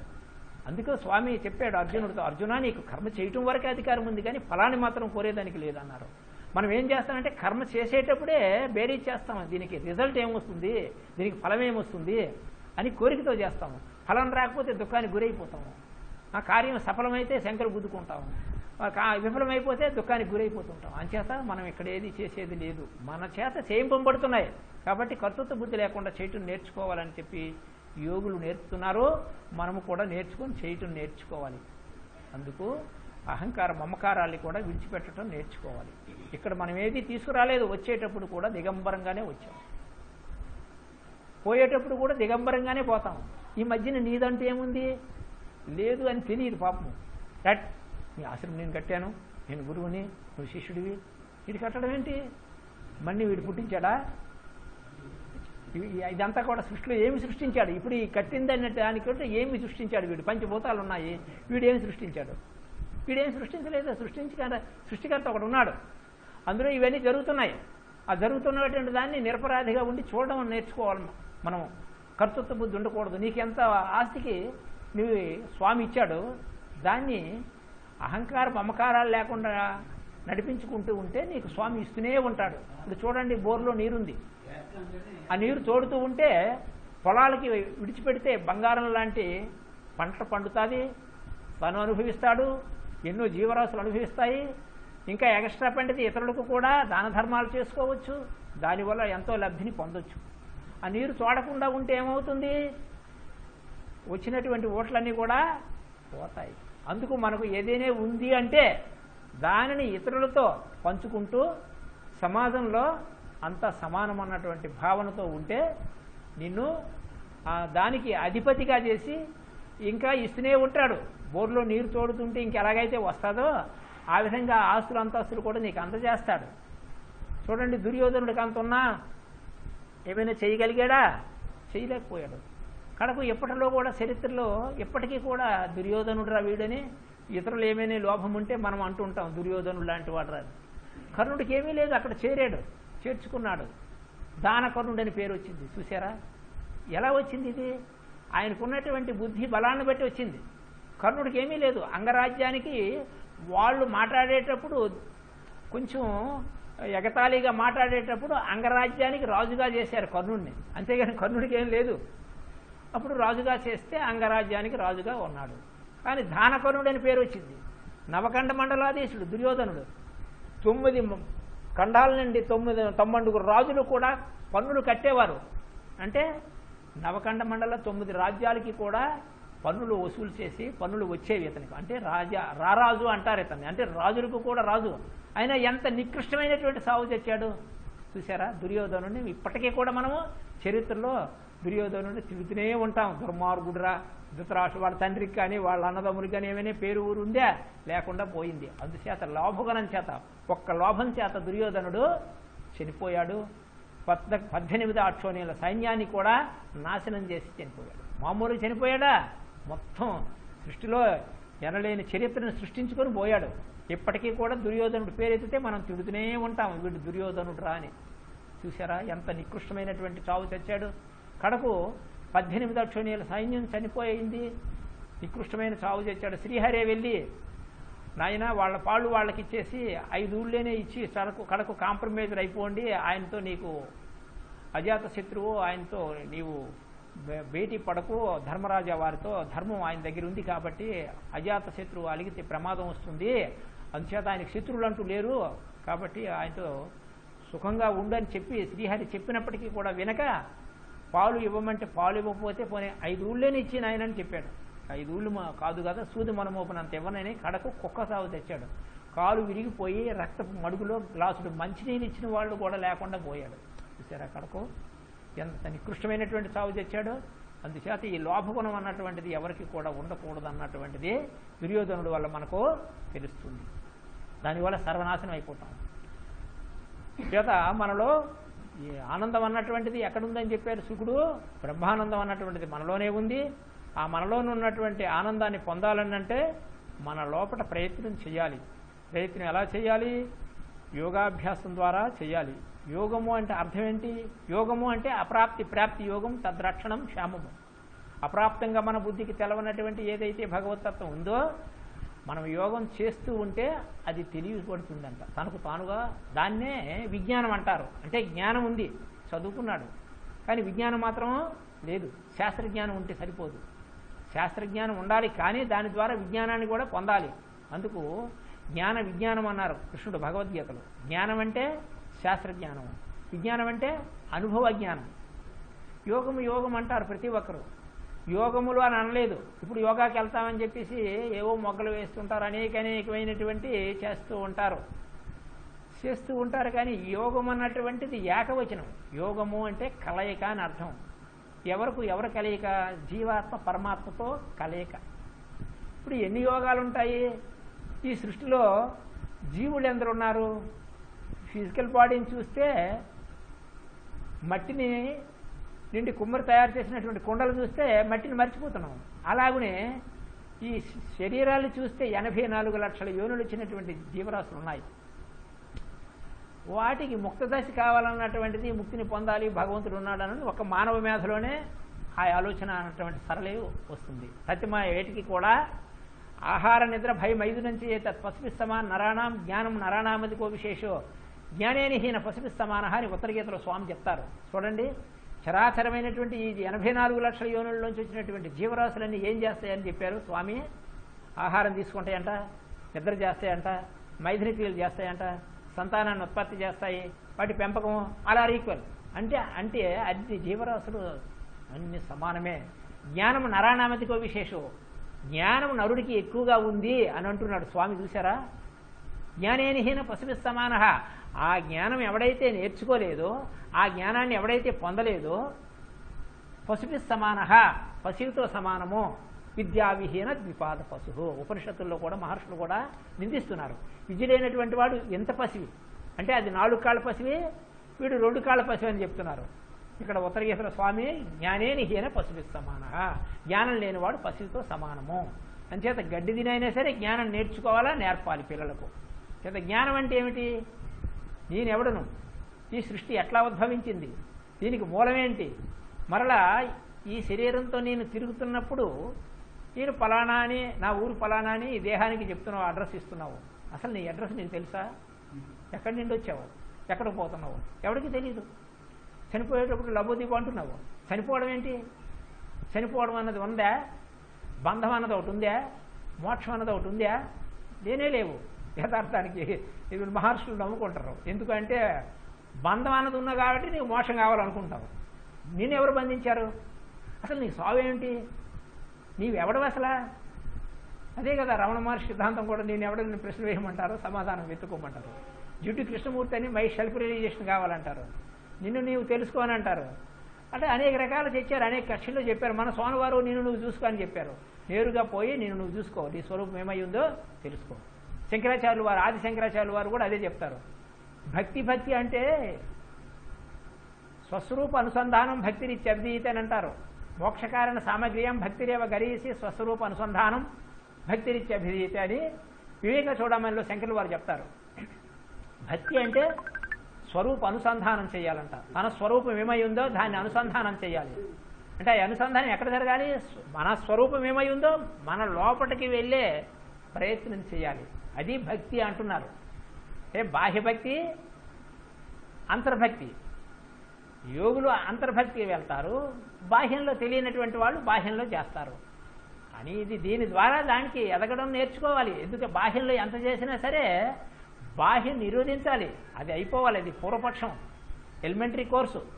అది అయిన తర్వాత మరలా గురువుల్ని సేవించి లోపలికి వెళ్ళే ప్రయత్నం చేయాలి. ఉత్తరగీతలో, గర్భగీతలో చెప్తారు స్వామి, అర్జున ఆచార క్రీతే కోటి కోటి దానంతి గిరికాంచనం ఆత్మతత్వం వినా నాస్తి ముక్తిర్నాస్తి గురువు వినా అని అంటారు. నీవు కోటి ఆచారాలు చెయ్యు.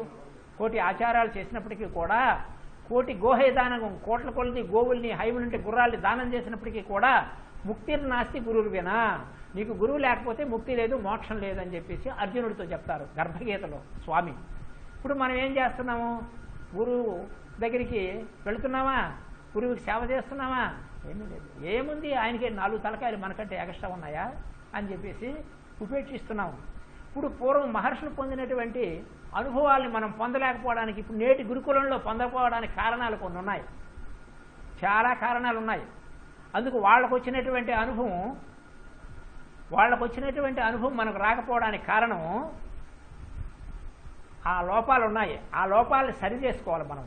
ఆ లోపాలు సరి చేసుకోకపోయినందువల్లనే వాళ్లకు వచ్చినటువంటి అనుభవాలు మనకు రావటం లేదు. గురువుకు శుశ్రూష చెయ్యాలి. చతుర్వేద శుశ్రూషలని ఉన్నాయి. గురువు వినా ముక్తిర్నాస్తన్నారు. నీవు కోటి ఆచారాలు చేసినప్పటికీ కూడా గురువు లేకపోతే, ఎన్ని దానాలు చేసినప్పటికీ, ధర్మాలు చేసినప్పటికీ కూడా ముక్తిర్నాస్తి గురువు వినా. అర్జునుడితో చెప్తున్నటువంటి విషయం గర్భగీతలో చెప్పారు. ఈ విషయం భగవద్గీత మొట్టమొదటి చెప్పారు, ఉత్తరగీత రెండోసారి చెప్పారు, మూడోసారి చెప్పింది జ్ఞానం గురించి ప్రస్తావన గర్భగీతలో చెప్పారు ఈ శ్లోకాన్ని. చేత ముముక్షుజనులందరూ కూడా గుర్తిస్తారని నేను చెప్పడం జరుగుతుంది. ఈ శ్లోకం నా ద్వారా స్వామి చెప్పిస్తున్నారు. కాబట్టి మనంతా గుర్తించాల. ఆనాడు పొందినటువంటి అనుభూతిని మనం పొందలేకపోవడానికి కారణం ఏంటంటే, ఈరోజు వెళ్తున్నాము, గురువు ఏదో చెప్తున్నాడు, మనం ఏదో తీసుకున్నాం, మంత్రం తీసుకున్నాం, గురుదీక్ష తీసుకున్నామండి అని చెప్పేసి అనుకుంటున్నామే. కానీ అనుభవానికి రావాలని అంటే మనం ఏం చేయాలి? గురువు దగ్గర చతుర్వేద శుశ్రూషలు చేయాలి. అది ఎవరూ చేయటం లేదు. అది చేయనందువలన వాళ్ళకు వచ్చిన అనుభవాలు మనకు రాలేకపోవడానికి కారణం, ఏదో వెళ్తున్నాం, దీక్ష తీసుకుంటాము, నమస్కారం చేసేస్తున్నాం, వచ్చేస్తున్నాం, నేను ఉపదేశం పొందానని చెప్పేసి అనుకుంటున్నాం. అంత మాత్రానికి అయిపోదు. మన కొరకే, సమాజ శ్రేయస్సు కొరకే కృష్ణుడు 12 ఏళ్ళు గురు శుశ్రూష చేశాడు. 1 సంవత్సరం కాదు, 2 సంవత్సరాలు కాదు, 12 ఏళ్ళు గోవులు కాసి, పుల్లలు వేరి సేవ చేసి, సాంధీపులు వారి పంచలోనూ 12 ఏళ్ళు సేవ చేశాడు శ్రీ మహావిష్ణువు అతను. అయినప్పటికీ కూడా అతనే 12 ఏళ్ళు సేవ ఎందుకు చేశాడు? మనమంతా చెడిపోకుండా ఉండడం కొరకు, మనంతా బాగుపడడం కొరకు, నేను చేస్తే ఇతరులు కూడా చేస్తారనే ఆయన చేశారు. ఆయనకు కావాల్సింది ఏముంది? ఆయనకు గురువు ఏంటి చెప్పండి? అలాగనుకుంటే మనమంతా చెడిపోతామని సమాజం కొరకు ఆయన ఆ విధంగా 12 ఏళ్ళు సేవ చేశారు. శాంతిపుర వారి పంతలోను కోవులు కాశారు, పుల్లలేరారు, అనేకమైనటువంటి సేవల్ని అందించారు గురువు గారికి. అందుచేత ఆయన అనుభవించి చెప్పినటువంటి శ్లోకం మనకు భగవద్గీతలో యజ్ఞ చరితే శ్రేష్ఠ తద్దేవో తరోజన సయత్ ప్రమాణం కృతే లోకస్తను వర్తతే అంటారు. శ్రేష్ఠుడు ఏ కర్మలనైతే చేస్తాడో, ఏ విధంగా చర్యలను ఆచరిస్తాడో, ఏమి ఆచరిస్తాడో అది సమాజం ఆయన చూస్తుందంట. ఆహా, ఈయన గొప్పవాడు కదా, ఈయన చేస్తున్నాడు అని చెప్పి ఆయన ఉపమానంగా తీసుకొని తదితరమైనటువంటి వాళ్ళు కూడా బాగుపడడం కొరకు చేస్తాడట. అర్జున, నేను అందుకు చేస్తున్నాను కానీ నాకు చేయాల్సింది ఏమీ లేదు. ఏ విధంగా నేను చేస్తున్నాను కానీ నాకు కావాల్సింది ఏమీ లేదు, నేను చేయవలసింది అంతకంటే ఏమీ లేదని చెప్పి స్వామి చెప్తున్నాడు. అందుకు 12 ఏళ్ళు గురుశుశ్రూష చేశారు. సాందీపుల వారి పంచలోనూ 12 ఏళ్ళు ఉన్నాడు పడి. మహావిష్ణువు శ్రీకృష్ణుడు లీలామానుష విగ్రహుడు, రూపనామ క్రియలకు అతీతమైనటువంటి వాడు. నేనెవడనే అని అంటే కృష్ణుడు భగవద్గీతలో చెప్పాడు, అవ్యక్త వ్యక్తిమాపన్న. నేనెవడనంటే అవ్యక్తమైనటువంటి వాడిని, వ్యక్తిగా వచ్చినాను, మనుష్య తనుమాశ్రిత, మనిషి శరీరాన్ని తీసుకున్నాను. ఎందుకంటే మీకు చెప్పాలి చేయాలని అనుకుంటే ఎవడైనా సరే, భగవంతుడైనా సరే ఆకాశం మీద ఊడి పడిపోవడం కాదు. ఒక తల్లి గర్భం నుంచి వచ్చి మనతో తింటూ తిరిగి ఉండవలసిందే, తప్పదు. మనకి ఏదైనా ఉపకారం చేయాలంటే ఒక మనిషి ఆకారంలో రావాల్సిందే దిగి. అందుకు ధర్మ సంస్థాపనార్థాయ సంభవామి యుగే, యుగ యుగానికి కూడా నేను ధర్మస్థాపన కొరకు, పవిత్రానాయ సాధూనాం, సాధుజనుల రక్షణ కొరకు, వినాశాయ దుష్కృతాం, దుష్కృత్యములు చేసినటువంటి వారిని పాపాత్ములే వినాశనం చేయడం కొరకు, ధర్మస్థాపన కొరకు యుగ యుగానికి కూడా నేను సంభావం అంటే నేను పుడుతుంటాను, సంకల్పించుకొని ఎక్కడో దగ్గర మనుష్య జన్మ తీసుకుంటానని చెప్పారు. అందుకు నేను ఈ చర్యలన్నీ చేస్తున్నాను. చర్యలు నేను చేస్తూ ఉంటే నన్ను ఉపమానంగా తీసుకొని ఇతరులు చరిస్తారని ఇవన్నీ నేను చేస్తున్నాను అర్జున. నేను చేయవలసింది లేదు, నన్ను పొందవలసింది లేదు అని చెప్తూ మరలా నేను చేస్తున్నానని, ఎందుకు చేస్తున్నానంటే సమాజం కొరకు చేస్తున్నానని చెప్పారు. అలాగే ఈరోజు జ్ఞానులు కూడా ఎందుకు చేస్తారు అని అంటే సమాజ శ్రేయస్సు కొరకు చేస్తారు. అంటే జ్ఞాని అయి ఉండి కూడా ఆ కర్మలు చేస్తున్నారు కాబట్టి మనము కూడా చేయాలని ఉపమానం కొరకు వరవడిగా చేస్తూ ఉంటారు. కొంతమంది చేయకుండా ఉంటారు. తయోస్తి కర్మ సన్యాసాత్ కర్మయోగో విశిష్యత అని అంటారు స్వామి. కర్మను సన్యసించడం కంటే యోగి కర్మలు చేయడమే శ్రేయస్కర్మ అని అన్నారు. ఎందుకంటే తన దేహయాత్ర జరిగిపోతుంది, ఇతరుల మీద ఆధారపడనక్కర్లేదు, తన జీవన శైలిలు సాగిపోతుంటాయి, ఇతరుల తాలూకా పెట్టినటువంటిది తినవలసిన పని కూడా లేదు. ఎందుకంటే తనకు తానుగా ఉత్పత్తి చేసుకుంటున్నాడు. ఈ విధంగా చూస్తే పోతనామాచుడు కడపలోని ఇప్పటికీ కూడా ఆయన మడి ఉందంట. శ్రీనాథుడు బావమరిది ఆ కర్ణాటక రాజులకి కవిత్వాన్ని అంకితం చేసి, బావగారు ఈ దుర్బలమైనటువంటి వేదారికాన్ని అనుభవించడం ఎందుకని ఎన్ని చెప్తాడు శ్రీనాథుడు బావమరిది. తన చెల్లెల్ని ఇచ్చుకున్నాడు కదా, అక్క చెల్లెల్ని.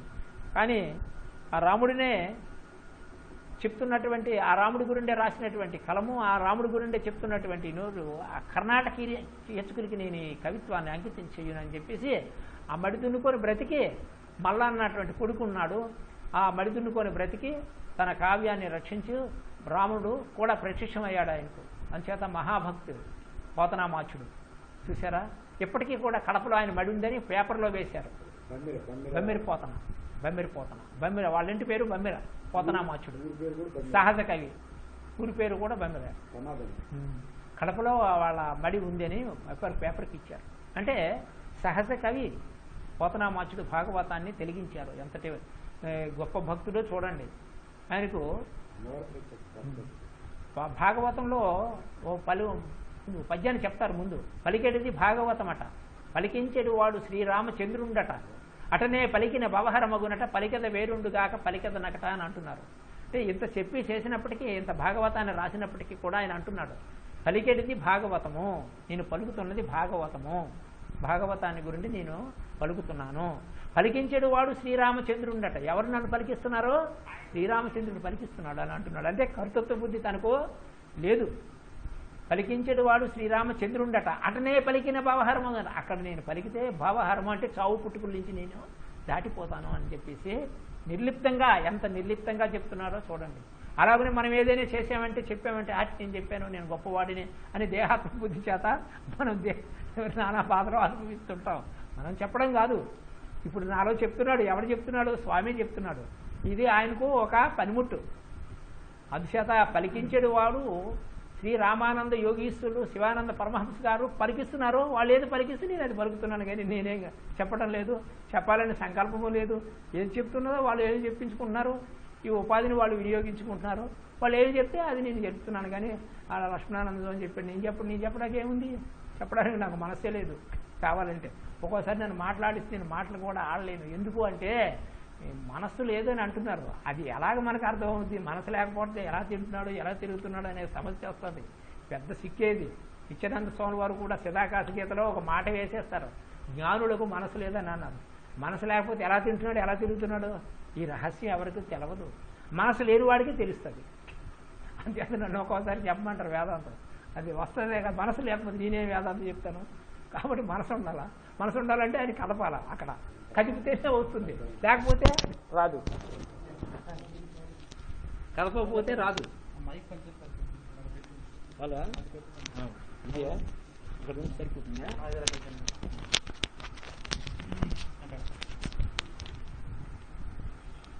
ఇందులో ఏది ఇక్కడ పెట్టి చెప్తాను. ఇక్కడ పెట్టి ఇది కొంచెం ముందు లాగా ఇందులో లేదు పట్టుకోవడం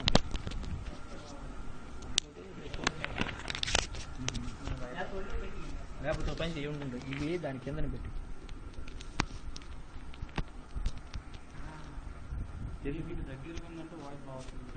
దగ్గర ఉండాలా? ఇది ఇక్కడ పెట్టాలా? పట్టుకుంటుంది అయితే ఇలా ఉంటుంది. ఇది ఉండొచ్చా? ఎంత నిర్లిప్త భావన ఉంటుందో చూడండి. మనం ఏదైనా చేసామంటే గొప్పగా చెప్పుకుంటుంటాం. అది మన చేత చేయిస్తున్నాడు స్వామి, మనం చేయటం కాదు. నేను ఇక్కడికి వస్తాను, పాక వేసుకుంటాను, అక్కడ తపస్సు చేసుకుంటాను, మీరంతా వచ్చి గురువు అంటారు. ఇవన్నీ నేను అనుకున్నానా? నందిని పంది చేస్తాడు, పందిని నంది చేస్తాడనే మన శిలోక్తిగా మనం ఒక మాట ఉంది. స్వామి అంట నందిని పంది చేస్తారట, పందిని నంది చేస్తారట. అంటే అటు ఇటు చేస్తారు, ఇటు మనం ఏంటి వేదాంతం చెప్పడం ఏంటి? అది స్వామి చేయించుకుంటున్నాడు అంతే. అదే యేసుప్రభు కూడా చెప్తాడు, నీవు నాకు ఇష్టడివే, పరిశుద్ధుడివి కమ్ము, నీ వలే నీ పొరుగు వారిని ప్రేమించుము అని ఆయన చెప్తే, వీళ్ళు ఏం చేస్తారని మా మతం వేరు, మేము క్రైస్తవ మతం, మేము గొప్పవాళ్ళమి, మా యేసుప్రభు దేవుడు సత్యమయ్యేవాడు కాదు, కృష్ణుడు రాముడు వాళ్ళంతా రాజులు అని చెప్తారు వీళ్ళు. యేసుప్రభుకు ముందు సృష్టి లేదా? చెప్పండి, ఏమి మాట అది? అంతా వాళ్ళంతా ప్రవక్తలు వచ్చారు, ఉపాధితో వచ్చారు, ధర్మస్థాపన చేశారు. వాళ్ళేం మతం అని అనలేదు. వీళ్ళు అనుకుంటున్నారు క్రైస్తవ మతం. క్రీస్తు అంటే అర్థం తెలియదు వీళ్ళకి.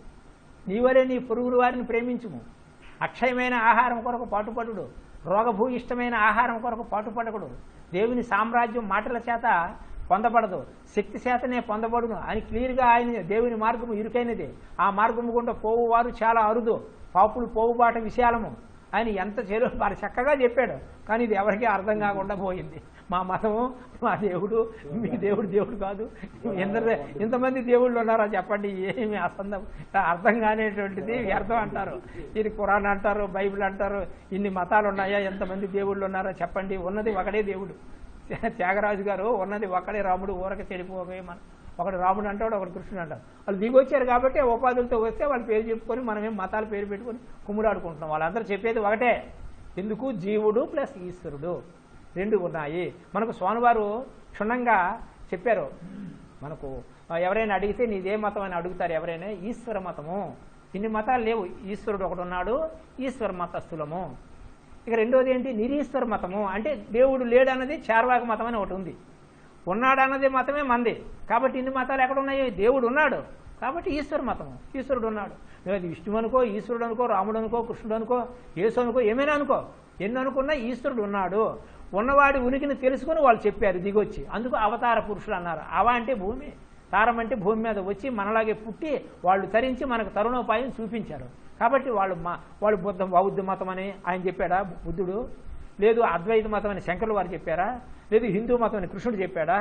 రాముడు ఆయన వీళ్ళంతా కూడా కుమ్ములాట, ఈ మతాల పేరిట ఈ లేనిపోయినటువంటి దౌర్భాగ్య స్థితిలో పడి దేశం పాడు చేసేస్తున్నారు. పండితులు కాదు వీళ్ళు, పామరులనే చెప్పాలి ఇట్లాంటి వాళ్ళని. మతము అన్నటువంటి మౌఢ్యంలో ఎవడైతే పడిపోతాడో సంకుచిత బుద్ధి ఉంటుంది. మా మతం వేరు, మా కులం వేరు, మా జాతి వేరు. ఆధ్యాత్మిక వచ్చేసరికి జాతి మత కులభేదాలు అన్నీ కూడా కలిసిపోయి ఒకటిగా ఉండాలి. అద్వైత భావన, అద్వైతం అంటే అందరికీ దేవుడు ఒక్కడే, అందరం కూడా మానవుడు, ఏకోదర సహోదరులము. స్వామి సిద్ధవేదంలో చెప్తారు, మనంతా కూడా ఏకోదర సహోదరులము. ఏకా ప్లస్ ఉదరా, ఉదరం అంటే ఒకే ఎనర్జీలోంచి వచ్చినటువంటి వాళ్ళము, ఏకోదర సహోదరులము. స్వామి ఎంత చక్కగా చెప్పారు చూడండి. మతం అంటే ఈశ్వర మతము, భగవంతుడు ఉన్నాడు అన్న మతమే మా మతం. నేడు అన్నది కాదు, ఉన్నాడు అన్న మతం. ఎన్ని మతాలు ఉన్నాయి ఇప్పుడు? ఈశ్వరుడు ఒకటే ఉన్నాడు, మతము కూడా ఒకటే ఉంది. మతం అంటే ధర్మం అని అర్థం. ఆ ధర్మం ద్వారా ఆ ఈశ్వరుని పొందడమే మతం.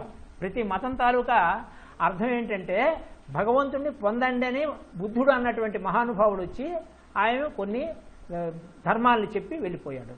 అలాగనే క్రీస్తు అన్నటువంటి మహాత్ముడు వచ్చి ధర్మాన్ని చెప్పి ఆయన వెళ్ళిపోయాడు, ఇలా చేరుకోండి. అలాగే కృష్ణుడు అనేటువంటి మహాత్ముడు వచ్చి ఆయన చెప్పి ఆయన వెళ్ళిపోయాడు. అలాగే రాముడు వచ్చి ఆయన ఆచరించి చూపించి వెళ్ళిపోయాడు. వీళ్ళందరూ ధర్మస్థాపన కొరకు వచ్చారు, కానీ మా మతం పెట్టండి, మా పేరుని మతం పెట్టండి, హిందూ మతము, బౌద్ధ మతము, జైన మతం అని వాళ్ళు ఏం చెప్పలేదు.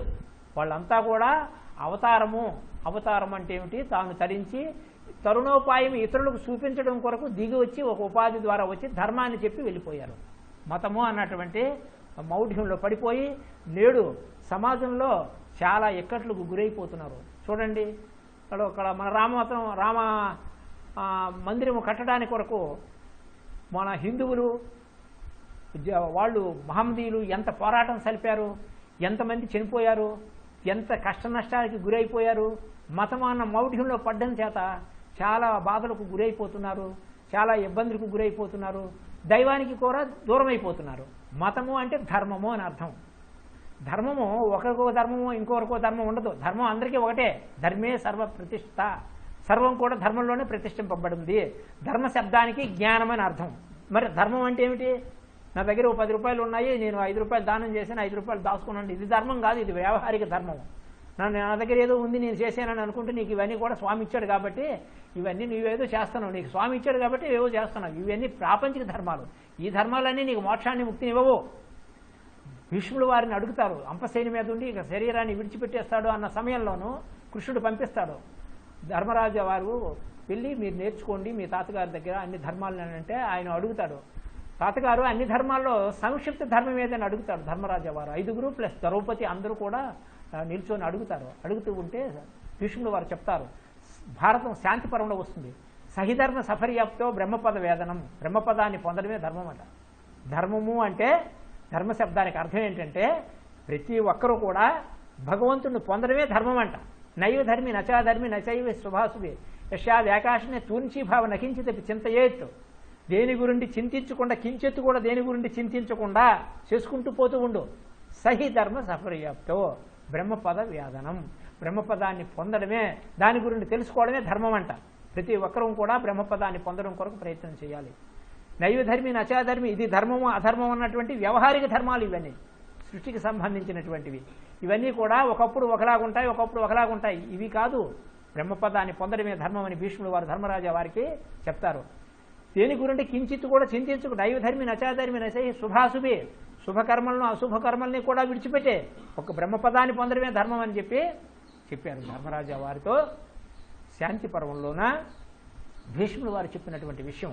కాబట్టి ధర్మము అన్నటువంటి పదానికి బ్రహ్మపదాన్ని పొందడమే ధర్మము.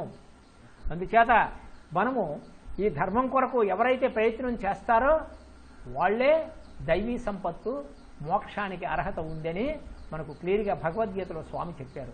దైవీ సంపద్ విమోక్షాయ ద్వో భూతవర్గో లోకే అస్మిన్ దైవ ఆసుర్య ఏవశ మహాత్మానస్తు మాం పార్థ దైవీ ప్రకృతమాశ్రిత భజంత అనన్యమనసో జాత్వ భూతాదిమవ్యయం. నాశనం లేనటువంటి సృష్టికి ఆదికర్తగా నన్ను తెలుసుకొని దైవీ సంపత్తు నీలో ఉంది అర్జున అని దైవీ సంపత్తు ఉన్నదని సంబోధన చేస్తున్నారు. ఎవరిని? అర్జునుని కృష్ణుడు.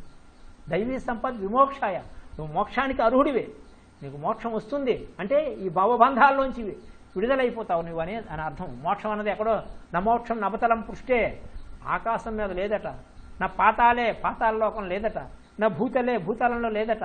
సర్వసింతా వివర్జిత, సర్వసింతలు ఎవరైతే విడిచిపెట్టేస్తారో వారికి మోక్షం వస్తుందంట. అందుచేత మోక్షం అన్నటువంటిది ఏంటంటే ఎక్కడో ఆకాశం మీద ఉందని ఎక్కడో ఉందని చెప్పేసి అనుకుంటారు. మోక్షము అంటే విడుపు అని అర్థం.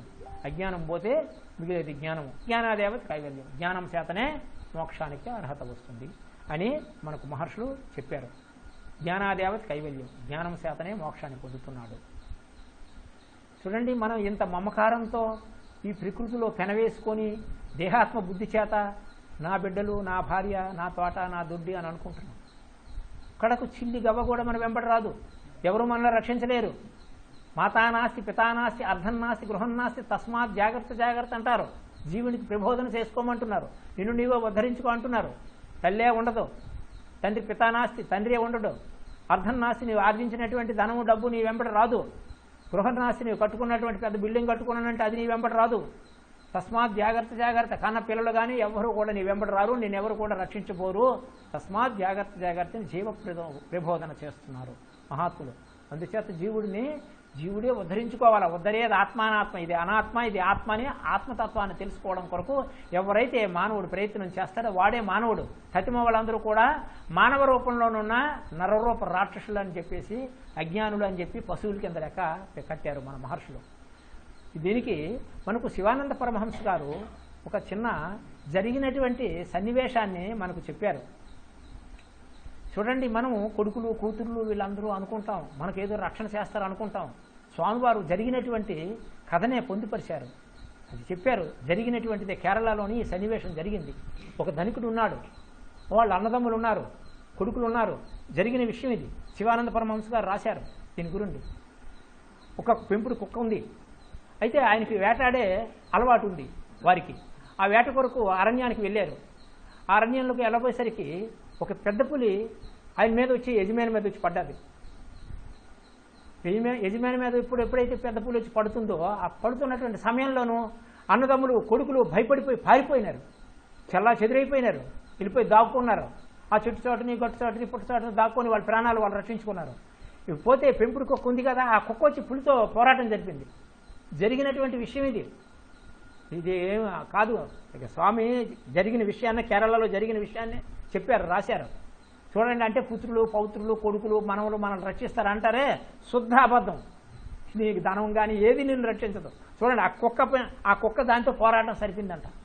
సరిపితే ఏమైంది, అమాంతంగా వచ్చి యజమాని మీద పడిపోతే కుక్క అడ్డంగా వచ్చి దాంతో పోరాటం సరిపోయేసరికి, దాంతో యుద్ధం చేయబోయేసరికి, దాంతో దాన్ని కొట్టబోయేసరికి ఈ యజమాని ఏం చేశాడు, పలాయనం చేశాడు. ఈ సమయంలో భయపడిపోయి ప్రాణాలు రక్షణ చేసుకోవడం కొరకు ఆయన కూడా తప్పుకొని ఇంటికి వచ్చేసాడు. కుక్క పోరాటం సరిపింది, గాయాలు పడిపోయినాయి, కుట్టేసింది, పంజరంతో కుట్టేసింది. పులి దెబ్బ రక్తం కారేస్తుంది, కాట్లు పడిపోయినాయి. అది కూడా మెల్లగా ఎలగొనగా తప్పించుకొని ఇంటికి వచ్చేసింది. ఈ కొడుకులు వచ్చారు, అన్నదమ్ములు వచ్చారు, తను వచ్చాడు ప్రాణాన్ని రక్షించుకొని. కుక్క లేకపోతే ఏమవుతాడు, వీడు యజమాని చనిపోతాడు. కానీ రక్షణ చేసింది ఎంత. అందుకు కుక్కకు ఉన్న విశ్వాసం వీడికి లేదురా అని అంటారు. యథార్థం, 100కి 100 పాళ్ళు కూడా ఇది సత్యం. మనం గడించినంత వరకే మనల్ని మా నాయన గొప్పవాడండి, మా అన్నయ్య గొప్పవాడండి, మా అమ్మ గొప్పదండి ఏవో చెప్తుంటారు. ఏమీ కాదు, ఇదంతా మోసమే కావాలంటే నిజంగా. అయితే ఈ కుక్క ఏమొచ్చింది, వచ్చింది అరుగు మీద పండుకుంది. వీళ్ళంతా వాళ్ళ నాన్నగారిని తీసుకుపోయి అన్నదమ్ములు కొడుకులు ట్రీట్మెంట్ చేయించుకున్నారు, బాగు చేసుకున్నారు. కొంచెం దెబ్బలు తగిలాయే, బాగు చేయించుకున్నారు. సక్రమంగా అయిపోయినాడు, బాగున్నాడు. అరుగు మీద వచ్చి పండుకుంది కుక్క, కొంపు కొట్టేసి కుళ్ళిపోతుంది. వీళ్ళు మనుషుల మృగాల, దానికి ట్రీట్మెంట్ లేదు. కొన్నాళ్ళు పోయిన తర్వాత కుళ్ళిపోయి చచ్చిపోయింది. అంటే కుక్కకున్న విశ్వాసం కూడా మనిషికి లేదు, దానికి ఉన్న జ్ఞానం కూడా మనిషికి లేదని మనం ఇప్పుడు అర్థం చేసుకోవాలా. ఈ కొడుకులు రక్షించగలిగారా, ఆ అన్నదమ్ములు రక్షించగలిగారా? ఆ కుక్క లేకపోతే ఆ రోజు ఏమవుతాడు ఆ యజమాని? ఆ క్షణంలో ప్రాణాలు పోతాయి.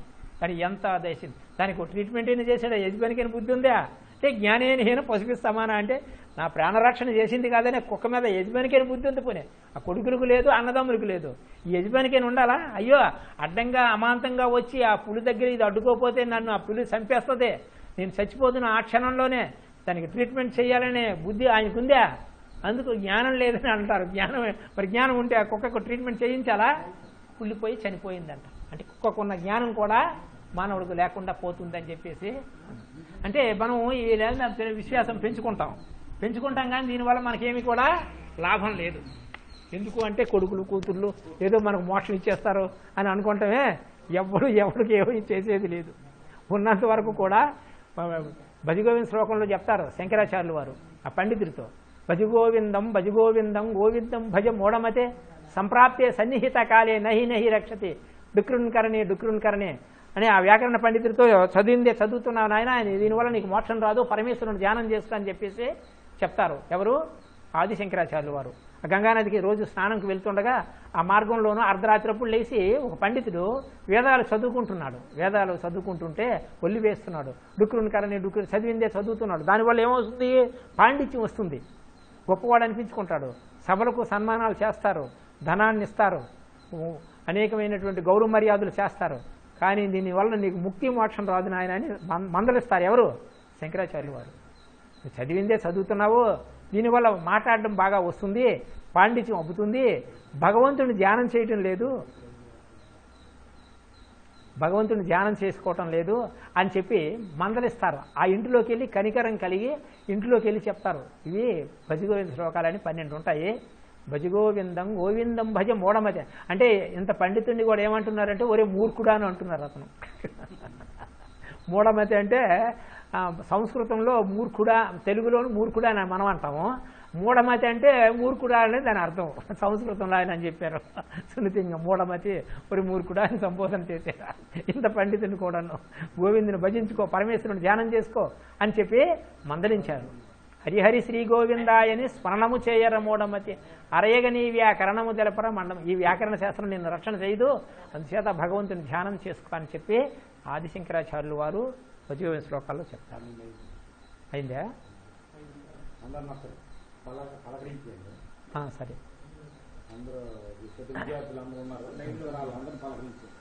అందరూ వింటున్నారేంటి? ఎవరైనా వింటున్నారా? తెలుస్తుందండి మీకు? పోయి రామ, ఈ యంత్రాలు ఎంతవరకు వచ్చినాయి? రామ రామ అయితే వరల్డ్ అంతా మనకు చేతిలోకి వచ్చింది. అయితే రామ రామ. సరే సరే.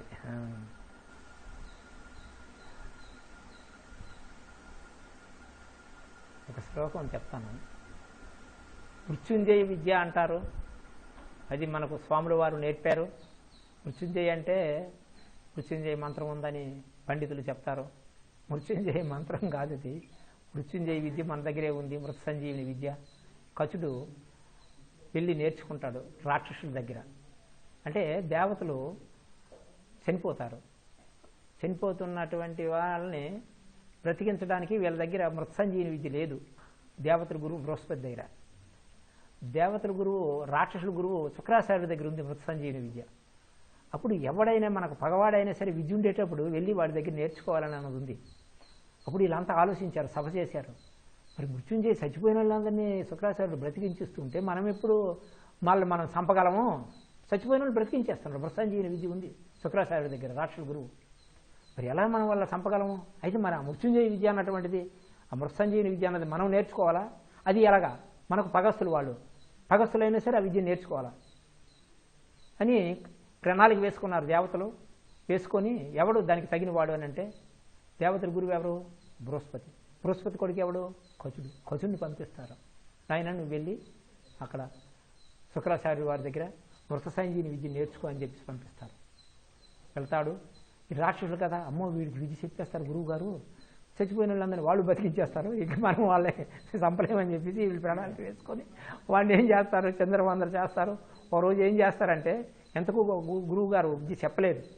ఓ రోజు ఏం చేస్తారంటే కళ్ళులో కలిపి పూడి చేసి ఇచ్చేస్తారు. కచుడిని చంపేస్తారు, కాల్చేస్తారు, పూడి చేసేస్తారు.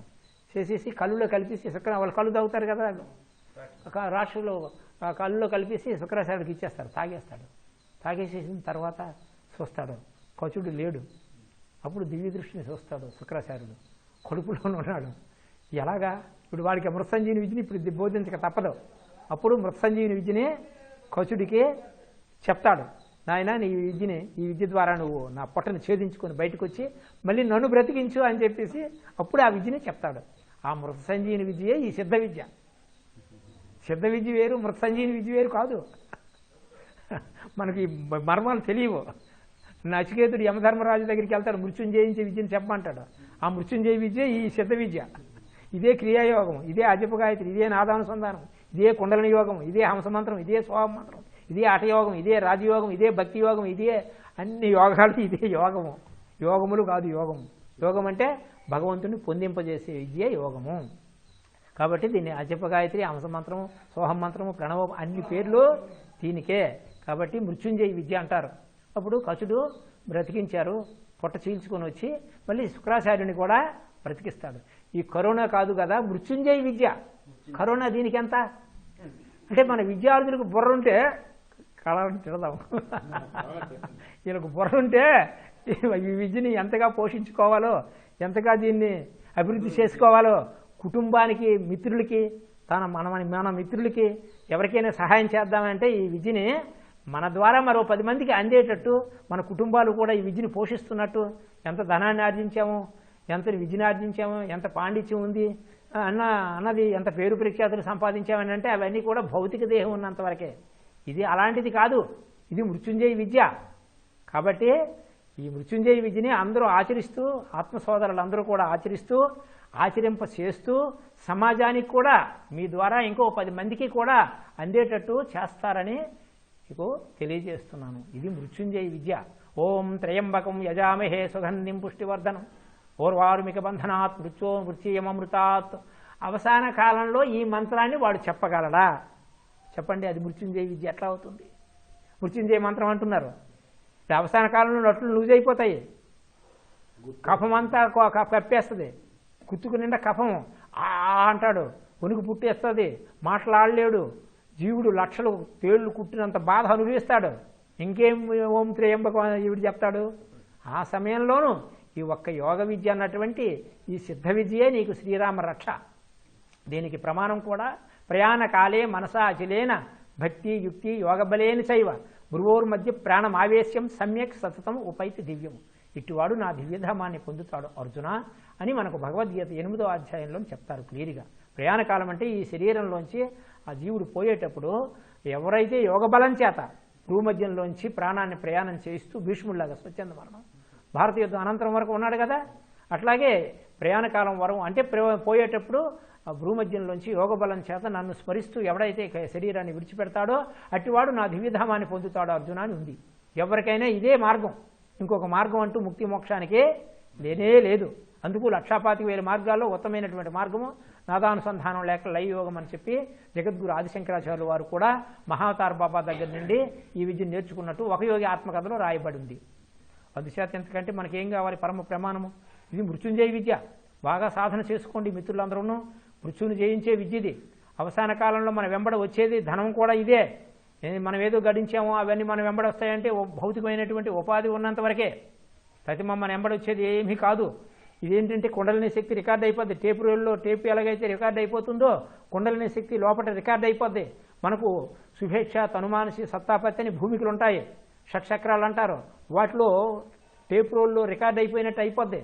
అది మరలా నిద్రకు పూర్వం మనం ఏదో స్మృతిలో ఉంచుకొని లేచిన తర్వాత అదే మనకు జ్ఞాపకం వస్తుంది. తద్వత్తుగా ఈ ఎంత సాధన అయితే ఈ జన్మలో చేస్తున్నామో వచ్చే జన్మకి కూడా మరలా అది మనకు ఫౌండర్గా ఉంటుంది. అక్కడి నుండి మళ్ళీ యోగుల వంక యోగం వంక ఆకర్షణ అయిపోయి యోగం ప్రారంభిస్తారు.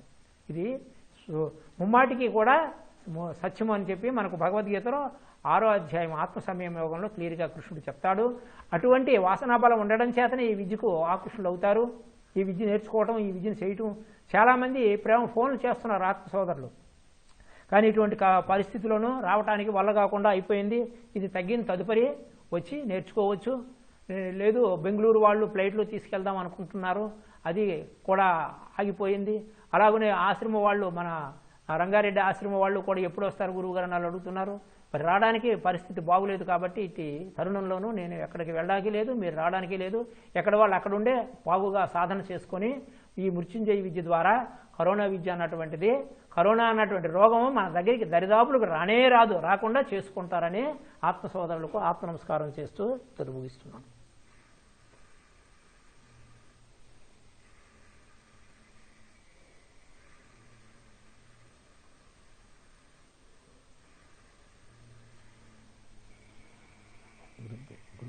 గురుభ్యో నమః. స్వస్తి ప్రజాభ్యాం పరిపాలయంతాం న్యాయేన మార్గేణ మహీమహీశ. గో బ్రాహ్మణేభ్యం శుభమస్తు నిత్యం. లోకా సమస్తా సుఖినో భవంతు. లోకా సమస్తా సుఖినో భవంతు. లోకా సమస్త జనో సుఖినో భవంతు. ఓం శాంతి శాంతి శాంతి. గురువుగారితో మాట్లాడాలనుకుంటే మీరు మ్యూట్ ఆన్ చేసి ఎవరైనా ఏమైనా అడగాలంటే అడగమను. వెంకయ్య గారు గురువుగారితో మాట్లాడాలి, మీరు ఆ మ్యూట్ ఆన్ చేయండి. మీ ఫోటో దగ్గర క్లిక్ చేస్తే ఆ మ్యూట్ ఆన్ అవుద్ది.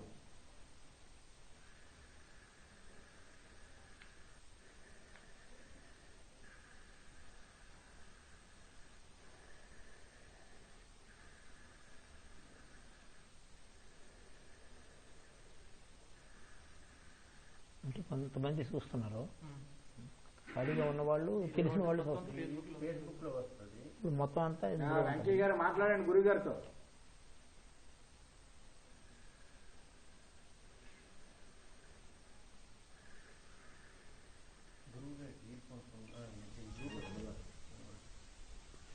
వెంకయ్య గారు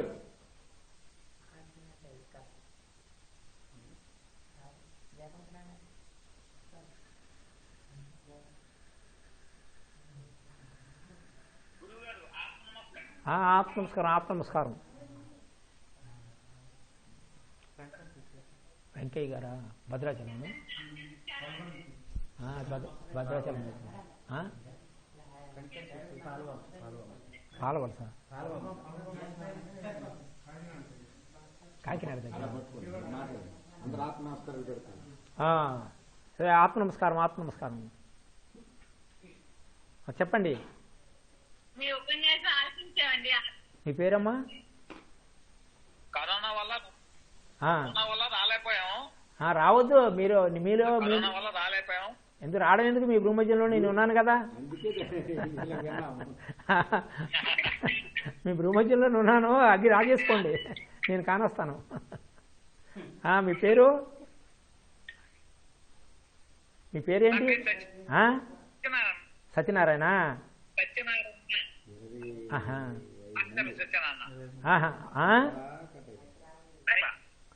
సత్యనారాయణ మేష్ గారా? సరే సరే సరే మేష్ గారు. మంచిది, మంచిదండి, మంచిది. విన్నారా? విన్నారా మేష్ గారు? మంచిదమ్మా, మంచిది, మంచిది, శుభం.